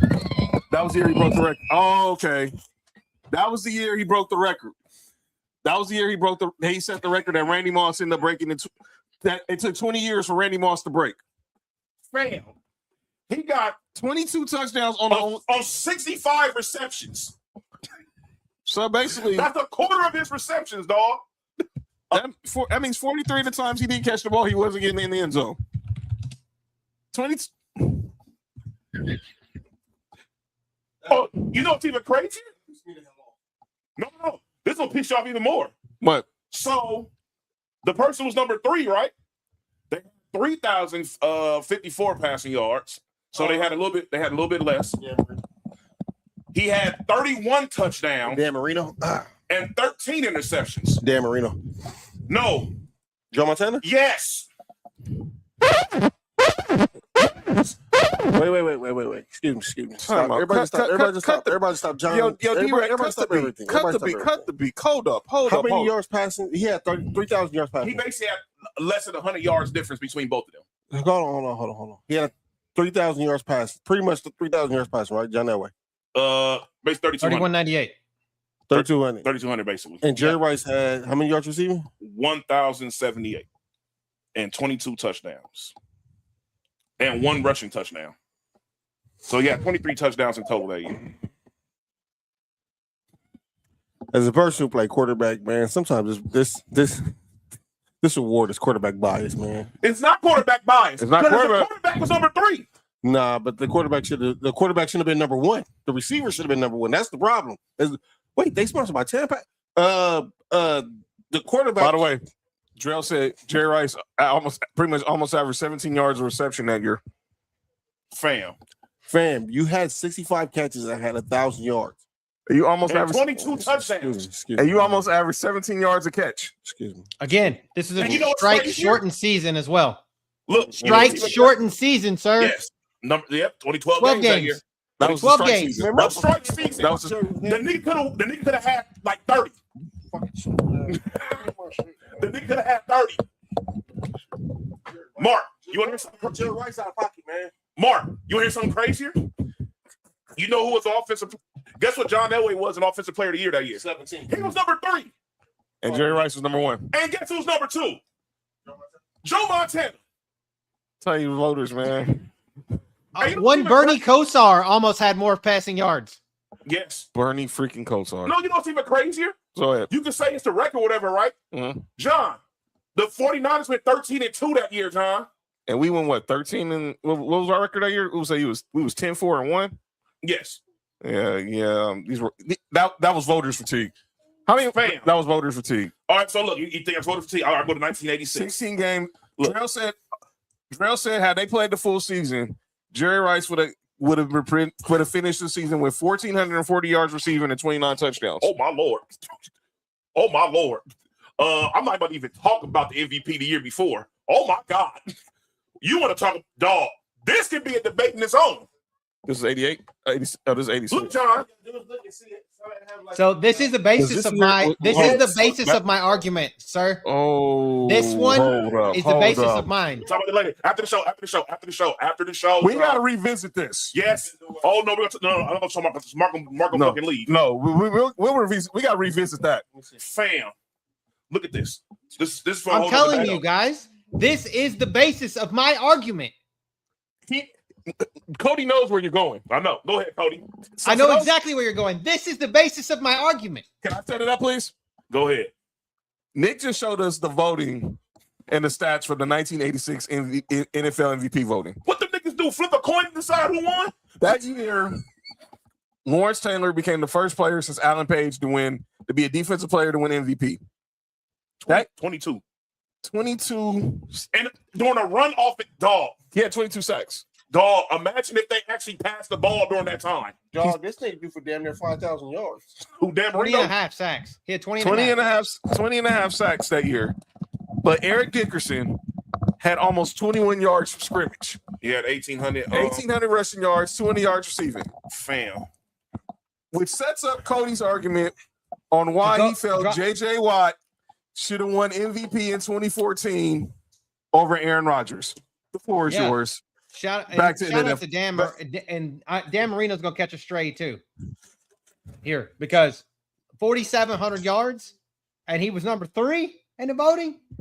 So that should tell you where I'm going with this. 2004, JJ Watt getting screwed. 2014. Okay, so 2014. 2014. My bad. 2014. My brain. I'm telling you, I'm so amped about this. So the votes, 18 votes extra to Aaron Rodgers here. Aaron Rodgers, 341 completions on 520 attempts, for 4,381 yards, 38 touchdowns on 5 interceptions. So the interceptions were phenomenal, right? That was Aaron Rodgers' foray. He did not turn the ball over. Okay, he didn't. So I give him that. But he had 38 touchdowns. My man JJ Watt, 59 total solo tackles, 20 and a half sacks, and he had 3 receptions and 3 touchdowns. That was the year that he had 3 receptions, 3 touchdowns, and he also had 1 interception. Dog. JJ Watt is one of the greatest defensive players. Wait, how many sacks he have? 20 and a half. He's 20 and a half. The same amount Lawrence Taylor had. He had a fumble return for a touchdown. He had I remember he's done that twice. 20 and a half sacks. This was his second time he had the 20 and a half sacks. His second time. Only person to do that. Put that out there. 78 combined tackles and 29 tackles for loss, and led the league in 20 tackles for loss. Fam.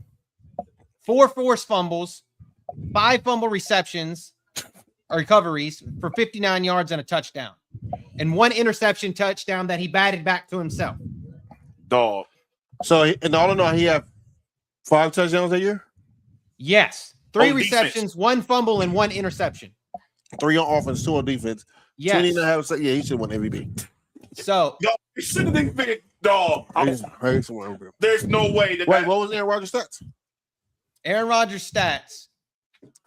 He was 341 completions for 4,381 yards and 38 touchdowns. How many interceptions?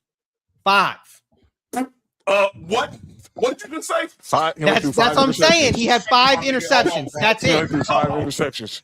That's the problem. That's what got him this MVP of not turning the ball over.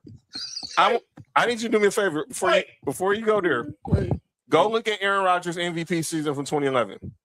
That's what he won. Go. That was the year after they won the Super Bowl.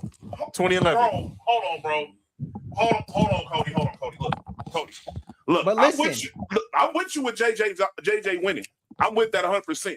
But the stats you just told, that right there, 5 interceptions at 38 with like 4,300. Yes, I agree. I agree 100%. Oh my But God. he was number 7 in passing yards. Drew Brees had 49.52. Roethlisberger had 49.52. Andrew Luck had 47.61 with 40 touchdowns. Ain't none of them threw 5 interceptions. No, that I'm saying Roethlisberger had 9. Roethlisberger had 9 interceptions. Rodgers threw the ball out of bounds a lot. Shit, that's cool. That's supposed to do as a quarterback. But both Peyton, Eli, and Matt Ryan all had more passing yards than Aaron Rodgers that year. Hey man, look, fam. Hey, I ain't gonna lie, Cody. That 38 touchdowns and 5 interceptions is crazy. Yeah. I mean, the Packers went 12-4 that season and lost to the divisional round, or lost in the championship to the Seattle Seahawks. That's tough right there. Who went on to lose to the Patriots? Lost to the Patriots that year, right? I'll be honest with you. I think it was just defense. It was just offensive bias over defense. That's what it is. Them stats for Aaron Rodgers are kind of crazy, but the other stats from the MVP years is way better than that. Go look at his 2011 MVP season. I'm looking at it right now. Dog. When he won his first MVP. But that don't mean 5 interceptions a bad year. I don't want nobody. That dog. A quarterback only throws. Drell said Aaron Rodgers 2020 year clears this one. What you got? Read his 2011 season. That was he won over Drew Brees that year. Yeah. Now listen, Drew Brees threw for 5,400 yards that year. Yes. 46 touchdowns. 14 That's when he broke the record, right? Yes. Mm-hmm. Aaron Rodgers threw for 4,600 yards, 45 touchdowns, and 6 interceptions. Go look at 2020. Wait. The nigga He do the same. He threw 11 interceptions in 2 years? And it's 2 MVP years. 2 MVP years. He threw a total of 11. Yeah. In 2 MVP campaigns. Go look at 2020. But he said 2020. That was when he went back. The year he went back to But back. he has in 106. Like the thing is like he always he went like he went back to back in 2020 and 2021. He chucks the ball out of bounds a lot, so he has a lot. His completion to attempt Percentage. it's a big gap because of that. Hey Cody, as a coach, that's what you want your quarterback to do, though. Oh, of course, yes, I know. Drill said it right here. 48 interceptions. No, 48 20 touchdowns, 5 interceptions, 70% completion percentage. Nigga, hold on. Wait. And once y'all not telling about him throwing the ball out of bounds as completion percentage is 70%. Yes, y'all not telling me he's throwing the ball out of bounds and the completion percentage is 70%. Yes. Because he's not turning I the don't ball want over. to hear about him throwing the ball out of bounds and his completion percentage is 70%. And he had 4,300 yards. All right, man. 4,299. The Aaron Rodgers hate that people have. If Aaron Rodgers, dog, listen. Aaron Rodgers is everything off the field. They had nothing to do with football. We all love Tom Brady, dog. We know Tom That Brady. was in 2020 is the year that he won it over Josh Allen when Josh Allen had fucking 4,500 yards. Josh Allen had 4 MVP votes that year, the first place votes. But look. And he rushed for 3 rushing touchdowns also. Look, we know Brady's the GOAT, right? Yes. But we're not going to act like if you didn't put Aaron Rodgers over there in that same situation, that the similar situation may not have happened. It probably could have been better. Absolutely. That's all I'm saying. I'm saying give me Aaron Rodgers, give 07 Rodgers with a defense. Give Rodgers Randy Moss. Dog. Give Rodgers Rob Gronkowski. Nigga, I think he won one of those MVPs with Jordy Nelson as his number 1 option. And that's nothing against Jordy Nelson. But dog. Sorry, Cody. But you feel what I'm saying? You, Nick. My bad. That's why I laughed. I can't help it. Sorry, Cody. Dog. Damn, man. No. Aaron Rodgers is not the greatest thrower of the football ever. He's not. He's number 2. I wouldn't say he's number 2 neither. Who's number 2? It's a black quarterback. Warren Moon? It's a black quarterback that Cody don't like. Warren Moon. Oh, yeah. Okay. Fuck We're that guy. not doing that. All right. Oh, man. But the best sort of quarterback, best sort of football is a rival of mine. And that's not close. Especially when you put some coke over it. Never mind. Yeah, 2014 was Jordy Nelson was number one option. 98 receptions. Cody went out there crazy on offense. Damn. I told you. I showed y'all today, dog. Uh-huh. I look more like Aaron Rodgers than I do Jordy Nelson. Shit. The Jordy Nelson. But the joke is funnier when it's Jordy Nelson. Jordy Nelson Because he's got like Jordy Nelson got smushed ass forehead and shit look like this, bro. Dog. Hey, Cody, it's the buzz cut, dog. Hey, Cody, what you got to understand here is what's funnier, not what's true. I know. Hold on, y'all. I'm about to put something in perspective for y'all real fast. Kaden Clark got 32. Yeah, she going crazy. She had 14 in the third quarter, but Kelsey Plum had 18 in this quarter. Kelsey Mitchell going crazy. Kelsey Mitchell, that's my bad. I ain't gonna lie to y'all. Aaron Rodgers for his career has 527 touchdowns. Yes, and 103 interceptions. 123 interceptions. Yeah, and you want to hear something crazier? He's never had one over 10. No. Over 10 Over the past 4 years, he had 12 interceptions and 11 interception season. Right. And those are his worst was in 2008. That was his first year. He had 13. He's only had double-digit interceptions 4 times in his career. I think he ends up probably 6 all time in passing. 4 times in his career, he had double digits, and 2 of them happened when he was old. Yeah, I'm just saying. I think he ends up. I think he settles in at 6 all time in passing. Dog. Yards. I think Stafford ends up passing him this year because Rodgers retires. Man, if Rodgers didn't get hurt and they would have pulled the trigger early on getting rid of Brett Favre, oh man, who knows what happened? All right, let's get to the main event for this debate. Let's go to the hoops because this one's gonna. I think this one's gonna start some stuff. All right, so it's crazy because all of us came up with the same persons, but 2 of us picked one person and the other 2 picked another person. So the MVP for the NBA. And sorry, Nessie, I love you, but Mark and Nick, they went with 2011 Derrick Rose. Me and Cody went with 2017 Russell Westbrook.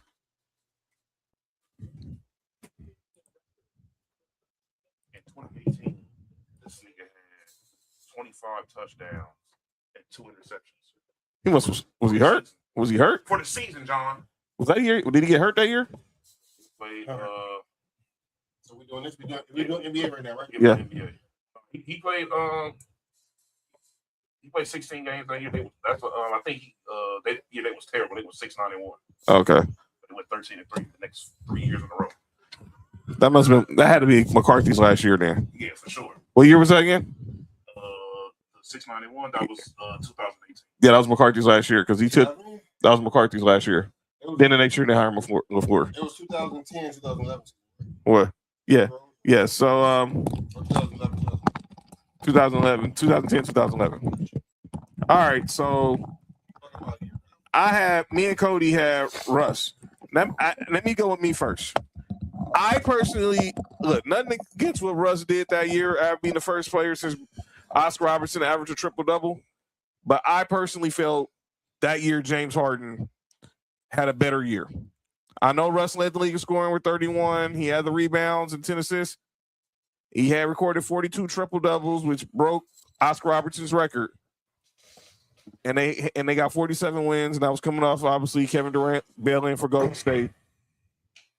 James Harden that same year was second in scoring at 29.1, led the league in assists at 11.2, had 8.1 rebounds on a team that won 55 games, and his second leading scorer came off the bench, and Eric Gordon, who had ended up being 6th man of the year. And I went through these lineups, and I look at the players. I know you go with Russ had Oladipo and Steven Adams. Steven Adams was the 3rd highest scorer on the team. And I had him on my phone. And then you go to Steven Adams was the 3rd highest scorer on the team. Now, I will say this, and I don't want to say this because I have a lot of Russell Westbrook takes. That might seem like I'm a hater of Russell Westbrook. A lot of them rebounds was not Russell Westbrook going to get rebound. It was a great boxing out by Steven Adams. No, yeah, they stat padded for Russell to make sure he get them to make sure he had those that he get some of them rebounds. That's my personal opinion. He's what they need, what they call Matthew Stafford, stat Paddington, right there, dude. All right. Now, what you can't stat pad is the points. Nah. Or the assists. Well, you can a little bit, but the assists too, because the person still got to make the shot. And that's why I went there. And then James Harden averaged more assists. James Harden led the league in he was second in scoring and led the league in assists. Where was Russell Westbrook in assists? Free throws and free throws attempts too, I think. Let me see. Y'all want to do that? Russell Westbrook averaged 10.4. James Harden probably was second. And James Harden averaged 11.2. So they switched. Pause. Hey, yo. So Russell Westbrook averaged more points, second in assists. With the worst supporting cast. So here's the top 5 that year. It was Russ went 1. He averaged 31.6, 31 points, 10 rebounds, 10 assists, shot 42% from the field. James Harden was second with 29, 8 rebounds, 11 assists, shot 44% from the field. Kawhi was 25, 5, 3, and shot 48% from the field. LeBron was fourth with 26, 8, and 8, and shot 55% from the field. And then Isaiah Thomas was fifth with 29, 6 assists, and 46. Why are you looking at me? I know. All right. I know. All right. But focus on there. James Harden, look at it right there with Russell Westbrook. That nigga had like 15 MVPs. They should name the award after him. Him and Jordan should have the most MVPs of all time. Anyway, go ahead. No, it should just be him. It shouldn't even be close. It should just be him. But go ahead. It's different. And see, as a perimeter player, you shoot 55%. That's power forward center numbers. I ain't gonna lie to y'all. I understand y'all saying James Harden should have won it. I understand that. But dog, we have to go back and remember what was going on before leading up to that season. It's a whole storyline behind that. Exactly. And nobody, and I mean everybody was saying that OKC was pretty much gonna be a lottery team that year. And they very much were not. They were very well. And another thing, Russ' numbers were very high in the clutch that year.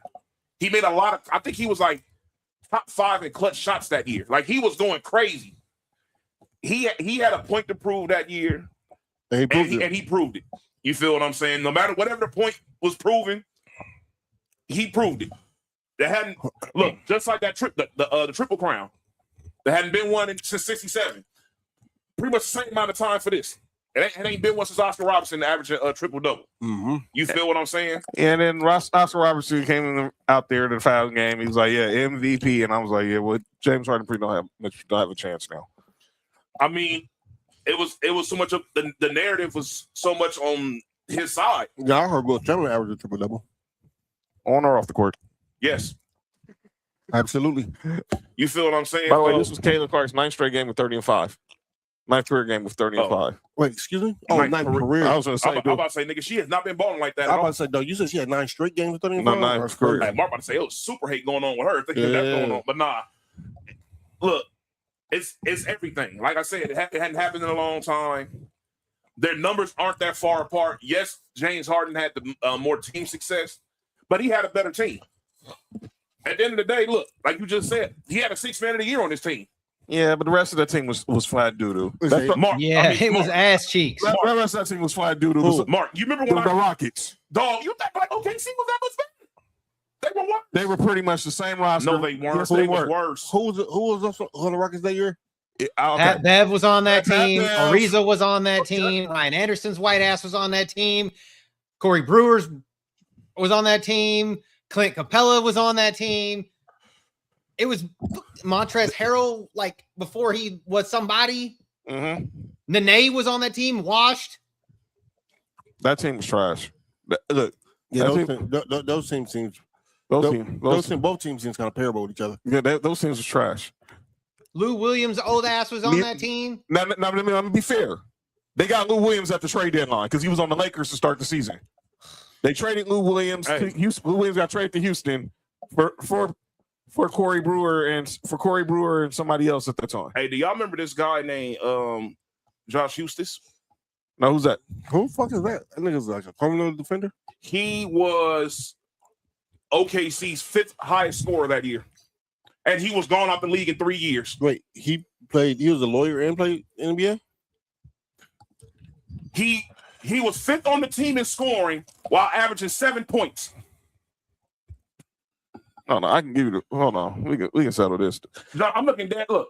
Oladipo was number 2 on scoring that team. Number 3 was Enes Kanter. Wait, they have Oladipo on the team? Yes. Yeah, okay, he was better. Nah. Okay. OKC ended up being OKC. So as soon as Oladipo ended up in Indiana, he was an all-star. Yep. Because they traded him for Paul because he was the headliner of the Paul George trade. Him and Sabonis. Mm-hmm. Yeah, somebody. That's right. They had Sabonis on that team too. Sabonis wasn't doing shit over there. Somebody was holding him back. Taj Gibson was on that team. He wasn't doing, and he was 5th on the team in scoring right after. So I have right here. So here's Oladipo. They had Kanter, Steven Adams, Taj Gibson, Josh Eustace, Andre Roberson, Doug McDermott, Sabonis, Anthony Morrow. Jeremy Grant was on that team too. Jeremy Grant was doing nada on Payne, Norris Cole, Cameron Payne, sorry. Nick Collison, Kyle Singler. So here we go. So yeah, Russ so Nick Collison, Ryan Anderson, same guy. So Russ led the team in scoring. Oladipo, and then it was Enes Kanter, then it was Steven Adams, then it was Taj Gibson.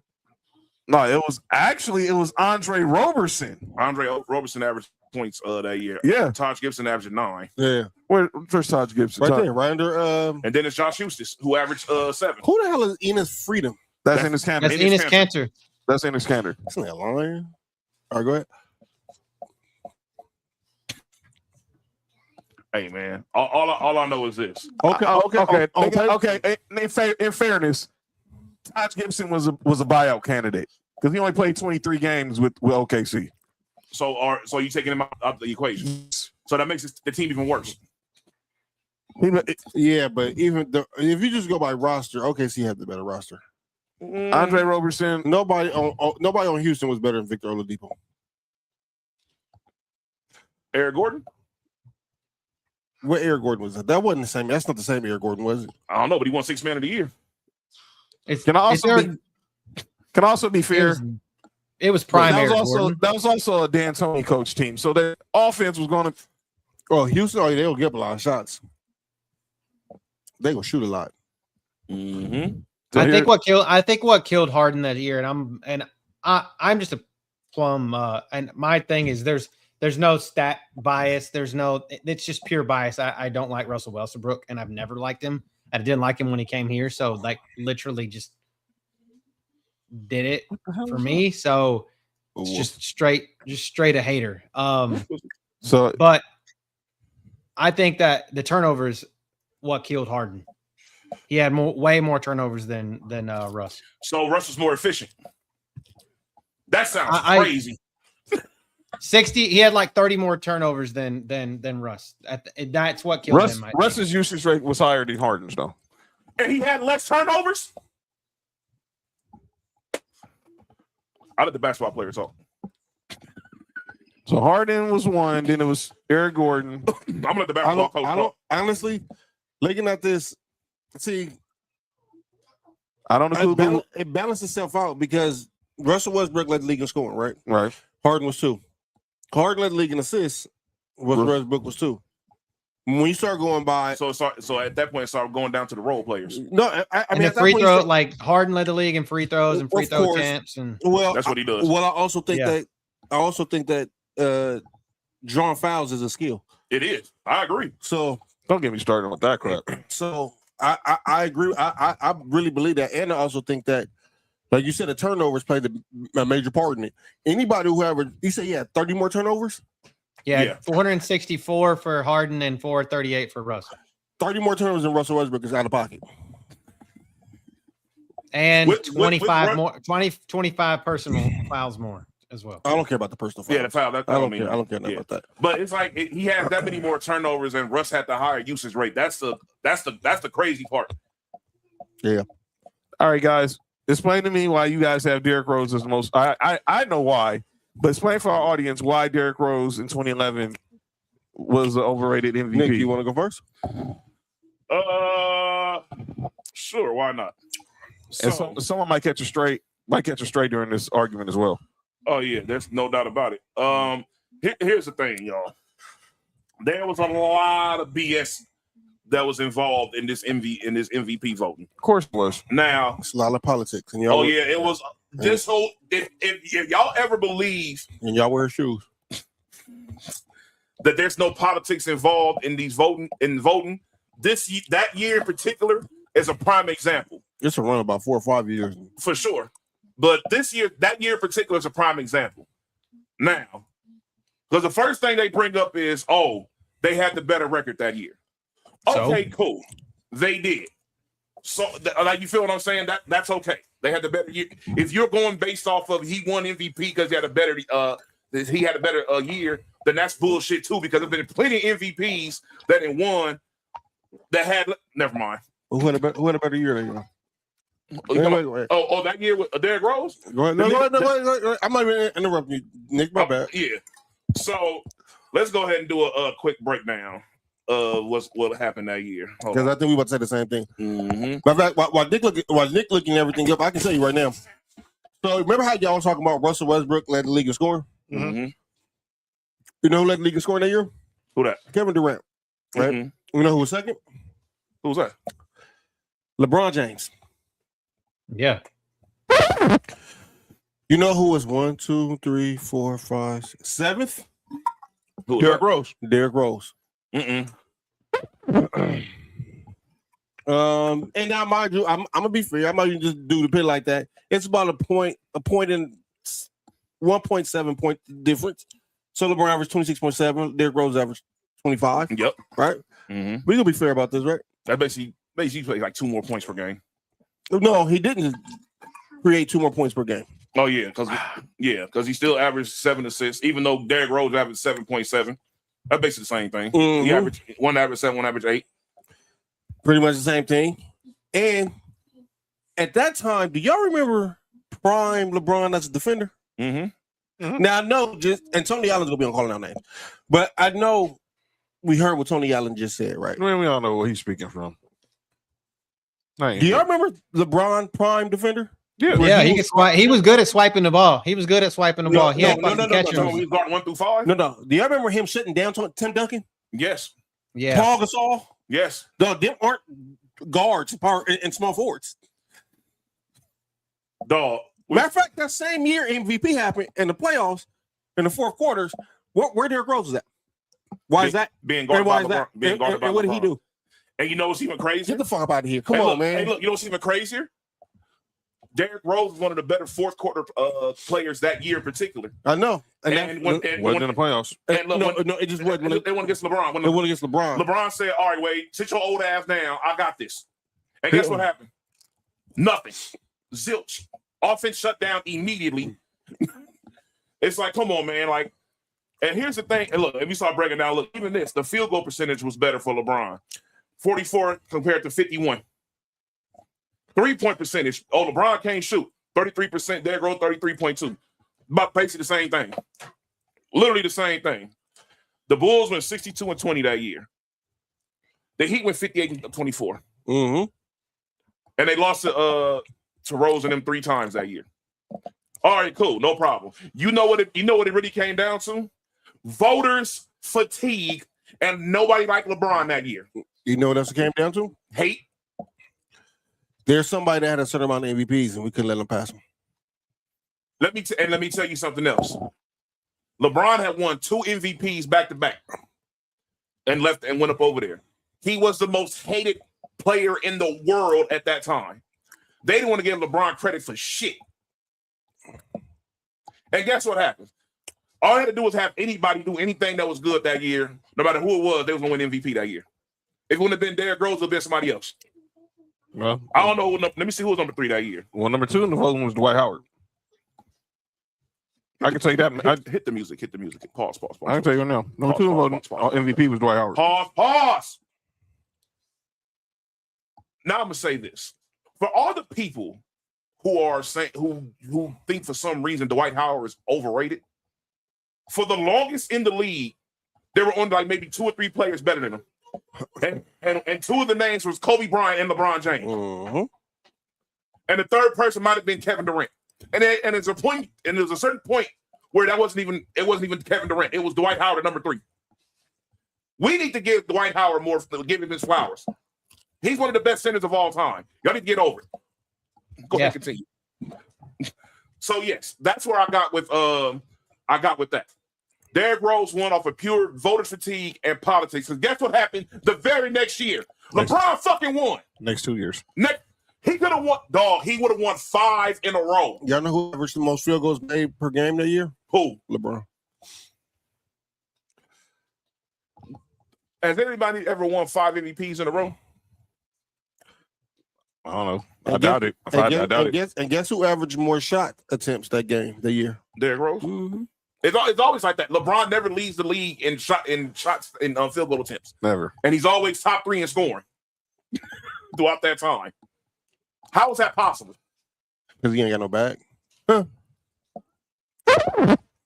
Somebody just a group of people just got put on call down there just right now. Man, look at here, man. At a certain point, dog, shout out to Stewie.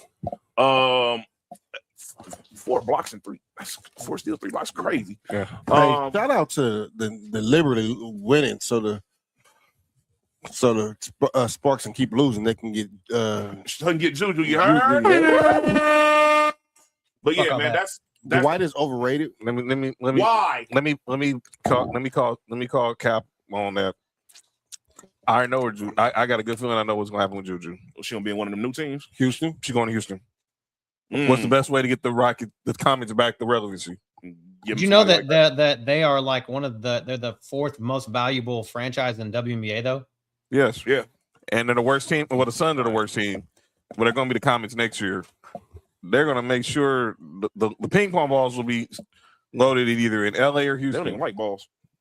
Yo, you good? Some of them do. Her sister does. Anyway, go ahead. So 504 was saying Dwight was overrated. Reason being his inability to grow an offense at the time when the 5 position was being devalued. He never was a scoring center.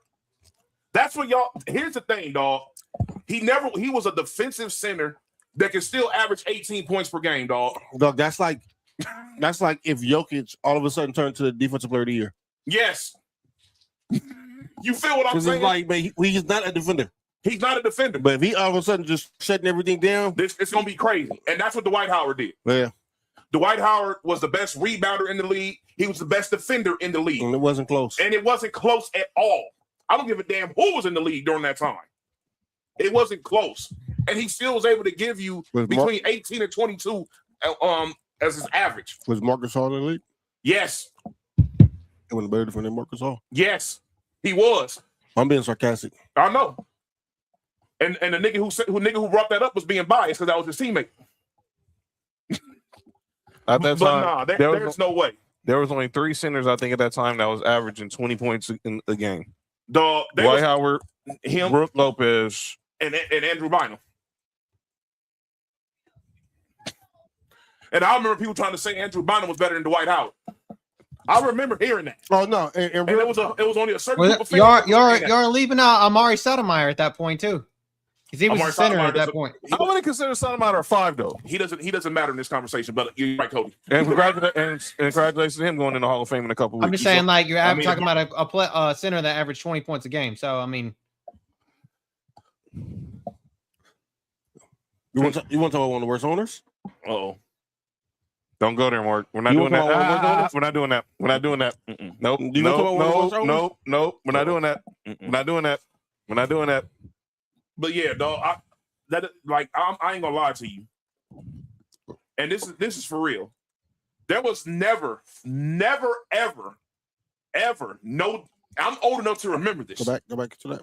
There was never no Dwight Howard slander until the damn Lakers. He's a 3-time. I'm not gonna go there. Well, they said he gave up on him that last year, but I blame his coach. Right in there, he could have easily put up 40 and 20. No, because he wasn't that type of player. Dwight averaged 23 points on 60% for the shooting that year. Then averaged 27 on 63 against the Hawks in the playoffs. They lost because he had no scoring help. Fam, I just want to say this. And because people do this with Brown too. But somebody who can't play no offense, giving you 22 is amazing with the level of defense you get from him. 2013, 2014, Dwight Howard was really good for us. It was almost 20 points a game. It was like 18. That's what I'm saying. I'm like, dog, like, and it's like the rebound and the defense you get from him. There's nobody. The whole offense shifts when Dwight Howard's in the game throughout that time. You look, everybody turns into jump shooters when Dwight Howard was in the game. That's the reason why the Orlando team was so good. Yes. The only team that could have beat them that year was the Lakers. That's because of the way they were set up. Yes. They had 3 7-footers and 2 of them were skilled at a high level. And there was nobody. Well, we know they always say that about Lamar. Lamar was 6'10", but and I'm gonna tell people this: 82 games that year with us, he'd have been that. He'd have matched almost all the averages that he had his second or third year with Orlando. The good years, like I'm gonna say this to people who, I heard this back in 2009. We would have still beat y'all if Jameer Nelson didn't injure his shoulder.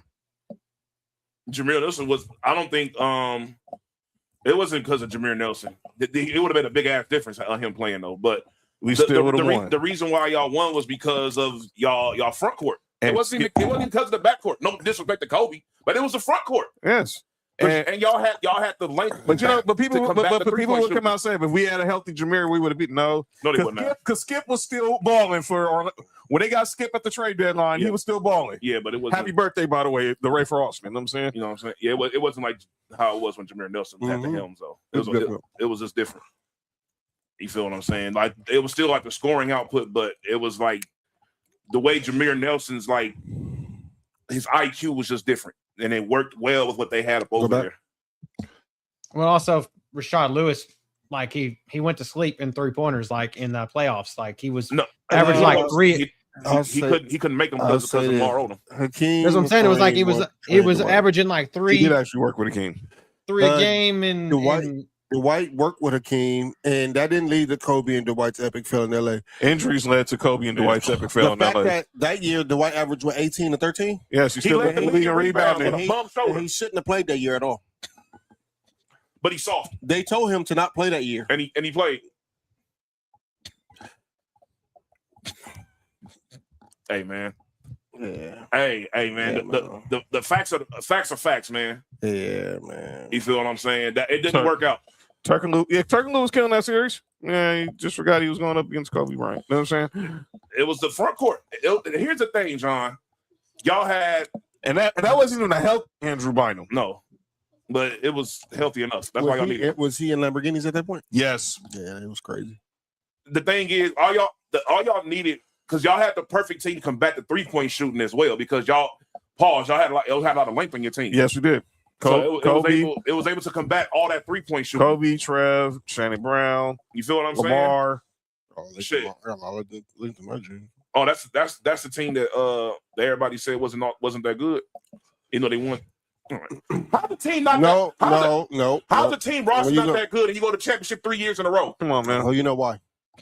You know why? How is a championship team not that good? Winning back to back. They didn't go back to back. Shit. Yes, they did. They didn't go back to back? Yes. 09 and 2010. Oh, shit. Yes, they beat Dwight and then they beat the Celtics. And by the way, shout out real quick. Nope. My man Tommy Edman. Sophie went on a field trip today, and he read, his new children's book just came out. He was reading it to the kids, and himself he was there. Shout out. Got a free bobblehead. So shout out to Tommy Edman. Just grounded out right now. But now, this was a good debate. This was a great debate. And cannot wait for next week when we kick off the 2 days, because the AFC, we're going to have to talk a lot about this AFC NFC East. But let's get to the final segment of the show. Say that Rose was. He should not have been MVP. Yeah, definitely not. It was LeBron. And no disrespect, it was LeBron. And I think we all had total arguments for the NFL. I feel like the NFL one was easily could have all went. Man, the NFL one was real good. But that Ryan Braun one still to this day ticks me off. But anyway, That's because that's your boy. Yeah, and I don't care, man. The fact that Matt Kemp outplayed him while this dude was using steroids is just insane. But let's get to the final segment of the show. So often imitated is never duplicated. Some people say stuff in the sports world they need to get called out for. This is the place we do it. Ladies and gentlemen, it is time for calling out names. Mark at his calling out name, so I'm gonna let him get to it. Go ahead, Mark. Tony Allen. For some wild, I don't know, reason, he decided to get on his podcast out the mud and lie. And say LeBron, what he said? He wasn't a good on-ball defender? Yeah. And people hunted LeBron in his Miami days? No, he didn't. And look, and to specify Miami days, and that's when he was dog. He should have won Defensive Player of the Year. You know what's so funny is the year Marcus Hall won it is the year that people say got robbed. The next year he was better. Yes. Who won it that year? It might have been Dwight. 2014. Hold on, let me see. Go ahead. Go ahead. I think that was Joakim Noah. That might have been Joakim Noah, but it was either that or 20. I think that might have been Joakim Noah in 2014 or 2014 was Kawhi.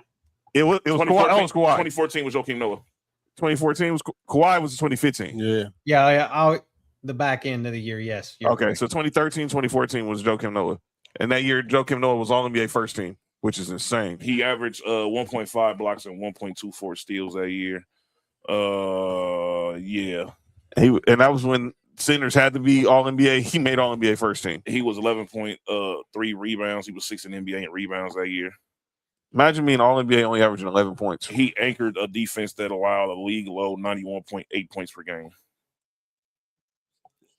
But yeah, Tony Allen speaking with that Celtic bias. We say respectfully disagree. Rose 2011 was rightfully deserved. I don't care. 504. That whole number, that best team, best record stuff is so overrated to me because there was a lot of people in 2015 who argued James Harden over Steph for MVP.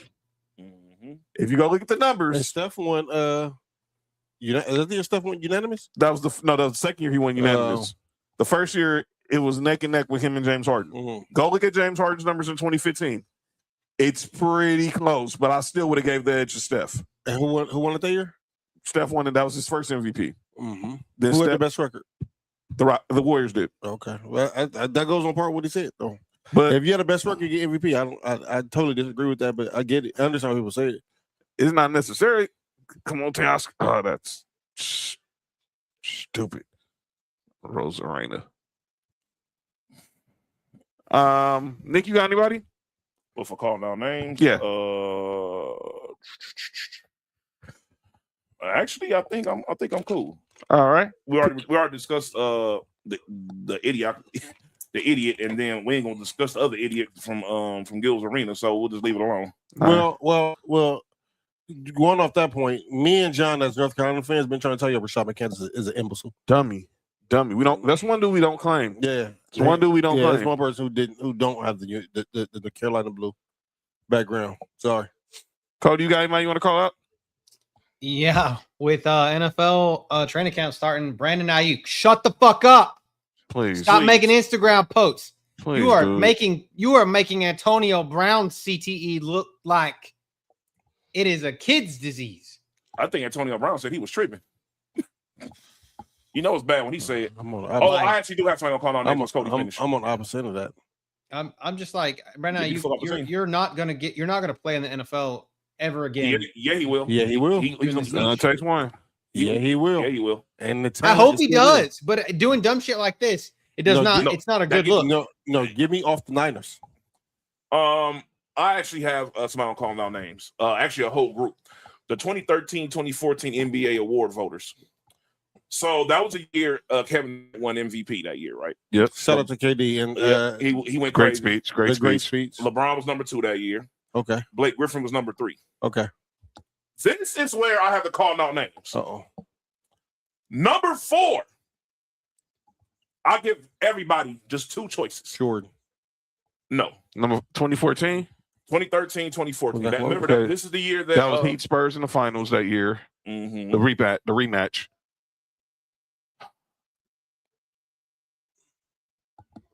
2014. Mm-hmm. I think you said it earlier, right? I think I looked at this and then I saw you said who it was earlier when you were talking about defensive player. Mm-hmm. It was Joakim Noah. Yes. You know who was number 5? Chris Paul. James Harden. When in the fuck of the history of the world? His record. Nigga, you're not even the best player on your team. The team record. I don't give a Clearly damn. that matters. There's nothing Joakim Noah did that was better than They James were Harden. 48-34. Oh. There's nothing Joakim Noah did that was better than James Harden. At anything. I'm sorry. Next. Like, dog. What was the Rockets record? 54. Get the F out of here, man. What are we talking about? With James Harden averaging 25, 5 and 6. And Joakim Noah averaged 11 points. And what? He averaged 12 points, 11 rebounds. The Chicago Bulls bias that year was bad. If you go and look at a lot of the award voting, it was bad. It started in 2011. Yeah. Jimmy Butler, I think, might have been most improved player that year. Or might have been one of those years he might have won. He won most improved player. Jeez. Mm-hmm. They had Nate Robinson trying it because they were still trying to replace Derrick Rose. Jimmy Butler was what you call? I think he was second team all defense that year.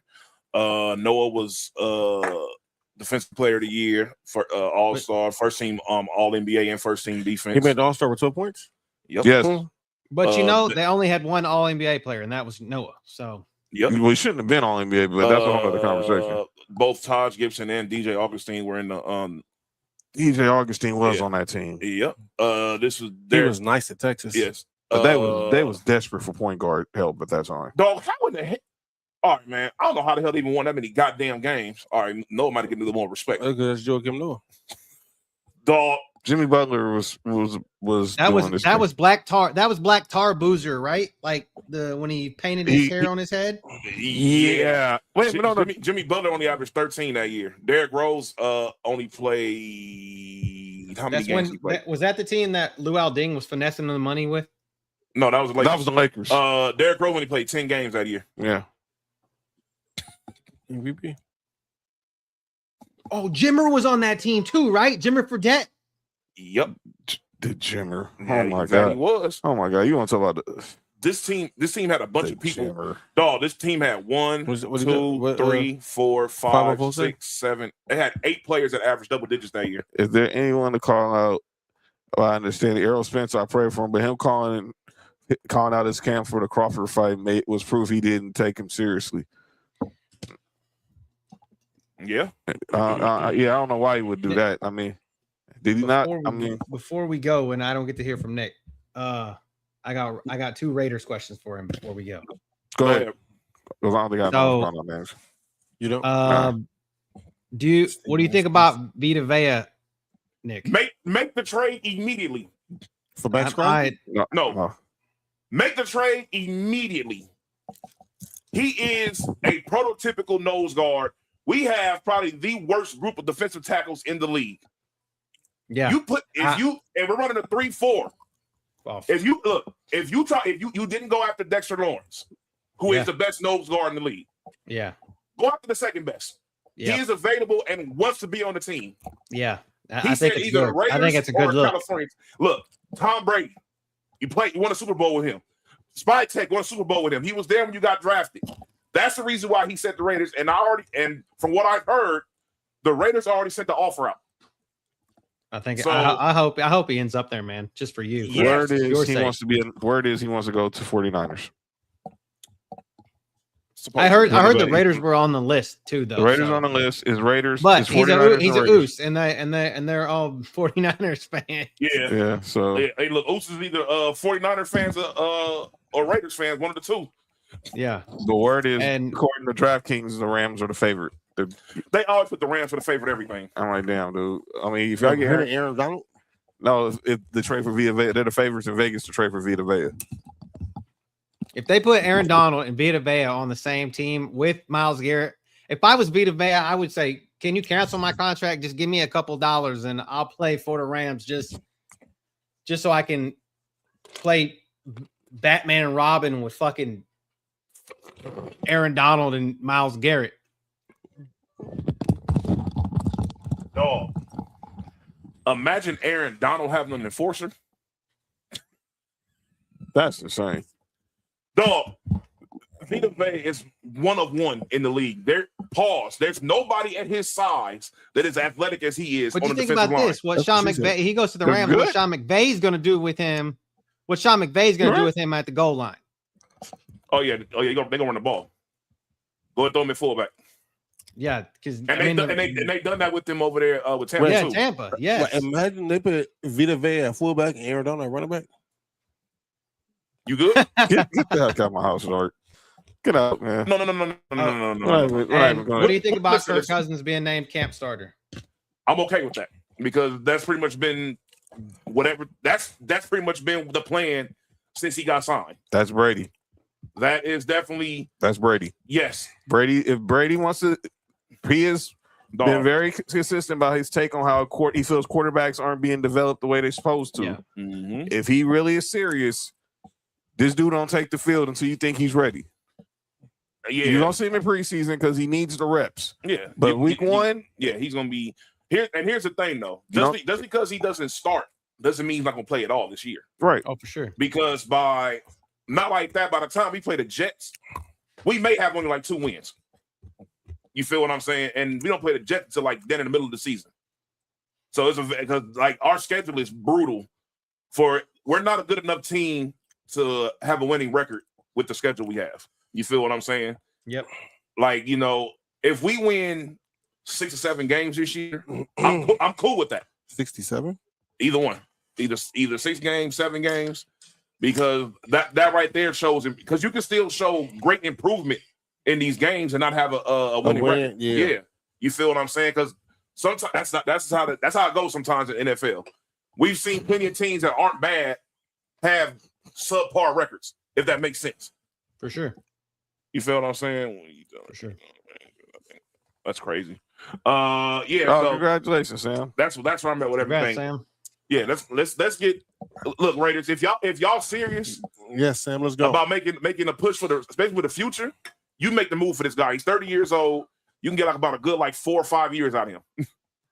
Yeah. You feel what I'm saying? Yep. And that's going to help everybody on defense. Hey, ladies and gentlemen, that's calling out names. No show Friday. We'll be back next week because I'll be traveling. So I'll see y'all in the week. But I will see y'all in the week. I won't be on Sports View Wrestling tomorrow. We don't even know where John going. This is a top secret trip. Yep. I'll be back. I will be back for Tribal War Zone next Monday and back for Mastah D-Baters, the 2-a-days edition. We kick off with the AFC and the NFC East. And boy, y'all cannot wait to y'all hear what Mark has to say. I've had people already reach out to me, say they want to join to talk Eagles, talk Jets. We'll see. Because y'all come on here, y'all know y'all got to bring the fire. We don't play no games. Don't bring no homerism. And y'all got to understand. We're going to say some Be stuff the about 1-year Jalen. anniversary of me appearing on the That's team, right. man. Shout out to you, 504. Appreciate you, brother. Get looking 504. We appreciate you, dog. New Orleans in Thanks, the bro. building. Appreciate it. And we'll see you when the South pull up. Bro. That's right. You talk Saints with us. Mhm. Terrell's gonna pull up and talk some Saints with us. But yeah, that's where we're gonna go. So y'all check out Sports View Wrestling tomorrow with Terrell, Nessa, and JoJo. I'll be in the Mile High Club. You on the way. What? This nigga is happening right now, dog. I'm out of here. Only John's Mile High edition. I'll be heading to the Mile High Club if you want to know. Yo, what's JoJo doing? It might be big, dog. I'll be heading. Who just said that? Yo, where the Nick go? the hell did Nick go? Yo, for where the Nick go? That's the same. I just hear the disembodied voice. Yo, relax. But shout out yesterday, everybody who wished Nick a happy birthday Shout on out yesterday. to my guy Nick. Happy birthday. Nick Trail was down Where there. the fuck did Nick come from? Damn, dog, are you okay? What? Where did you go? Hey, y'all right a minute. Go ahead. You come on back cave or something? Relax. Well, Hey, Mark. Nope, you don't never want to go to back cave. We know what happened back there. But shout out, yesterday was Nick's birthday. Me, him, Trey was down at the Intuit Dome for Monday Night Raw. Groomers. Shout out to WrestleManiacs and the Bell Collective. We was hanging out with them yesterday. But yeah, shout out to everybody who was in the building. We saw O'Shea there. Saw Matt Barnes was in the house. Kmart was in the house. He groomed yeah, relax. Batman. Relax. Stop. No slander on Alfred, please. You have a serious problem. You really do. And forget you, Ryan Garcia. And shout hey, fuck everybody that didn't like that segment. That shit was get a grip. And look, shout out to Ryan Clark too. Yeah, shout out. And look, since I'm gonna be on the show Wednesday. For all the people that was like the crowd wasn't into what was going on, y'all are lying. We was there. It was 14,000 strong. The crowd was loving everything that was going on. Trust me. Everybody was into it. That shit was, everybody was laughing. Well, yeah, y'all was into it though. And let me be clear. Everybody was just upset. Yo, Mark, you got to relax. I was gonna say the exact same thing, Mark. Don't even trip, dog. I was people gonna were say, just you was upset because they saw Ryan. They was into it. You got to relax. Y'all got to relax. People were just upset because they saw Ryan Garcia. For sure. That's really what everyone can say it was hating on Danhausen, but like my girl Jen from and Juice. No, my girl Jennifer from She Loved Wrestling said y'all was cool with. Like I put it in our wrestling group chat. Mm-hmm. Y'all hating on Danhausen. Mm-hmm. But y'all on the Danhausen Joe Hendry, but y'all had no issue with Bootios, Mae Young giving birth to a hen, Roman eating dog food, and Dean Ambrose getting vaccinated. What? Yes. All that happened on either Raw or SmackDown in the last decade. Wait, John, go explain what happened on Raw. I don't know if it was Raw or SmackDown, but John, somebody giving birth on Raw is crazy. It was an old lady. To a hand. To a hand. Oh, is that where the sock came from? No, the sock came from his nuts. Mr. Sacco came out of his jock. Oh yeah, that was in the hole, huh? Yep. It had a mouth drawn on it. That's why they was playing in the hole. That's why I was telling him have a nice day. And then he put it in folks' mouth. What? What you just said? He told people have a nice day. You know how you know sock? Yes. You know he had his hand like this when he did it too. He had a mandible claw. Yeah, boys and girls. Thanks for watching Master Debaters, the Sports for You Wrestling, or Sports for You in Ballers and Briefs. Yeah, subscribe to Sports for You on YouTube, Ballers and Briefs on YouTube, and on Twitch. Follow us on social media at Master Debaters on X and on Instagram. Of course, also on X, Instagram, and TikTok at Sports for You, at Ballers and Briefs, at John Watson 0984, at High on Mark, at High on Mark 1, at 99 Gorilla. We will see y'all next week for the kickoff of the Sports for You and the Master Debater 2-a-days. This has been a great show. And let us know who y'all think is the worst MVP of all time. Come on, Andy Paez. And of course we will respond. This has been Master Debaters, episode 3. Yeah. I'm John. Oh. That's Mark. Yeah. That's Nick Freeze. Yep. That's Cody. See y'all next week. On my way to Dallas. Mastah D-Baters. We stay lit. If you want the truth, come take your seat. Join the D-BATE. Bring the heat. One mic, 4 angles, no fear, no pause, big names, big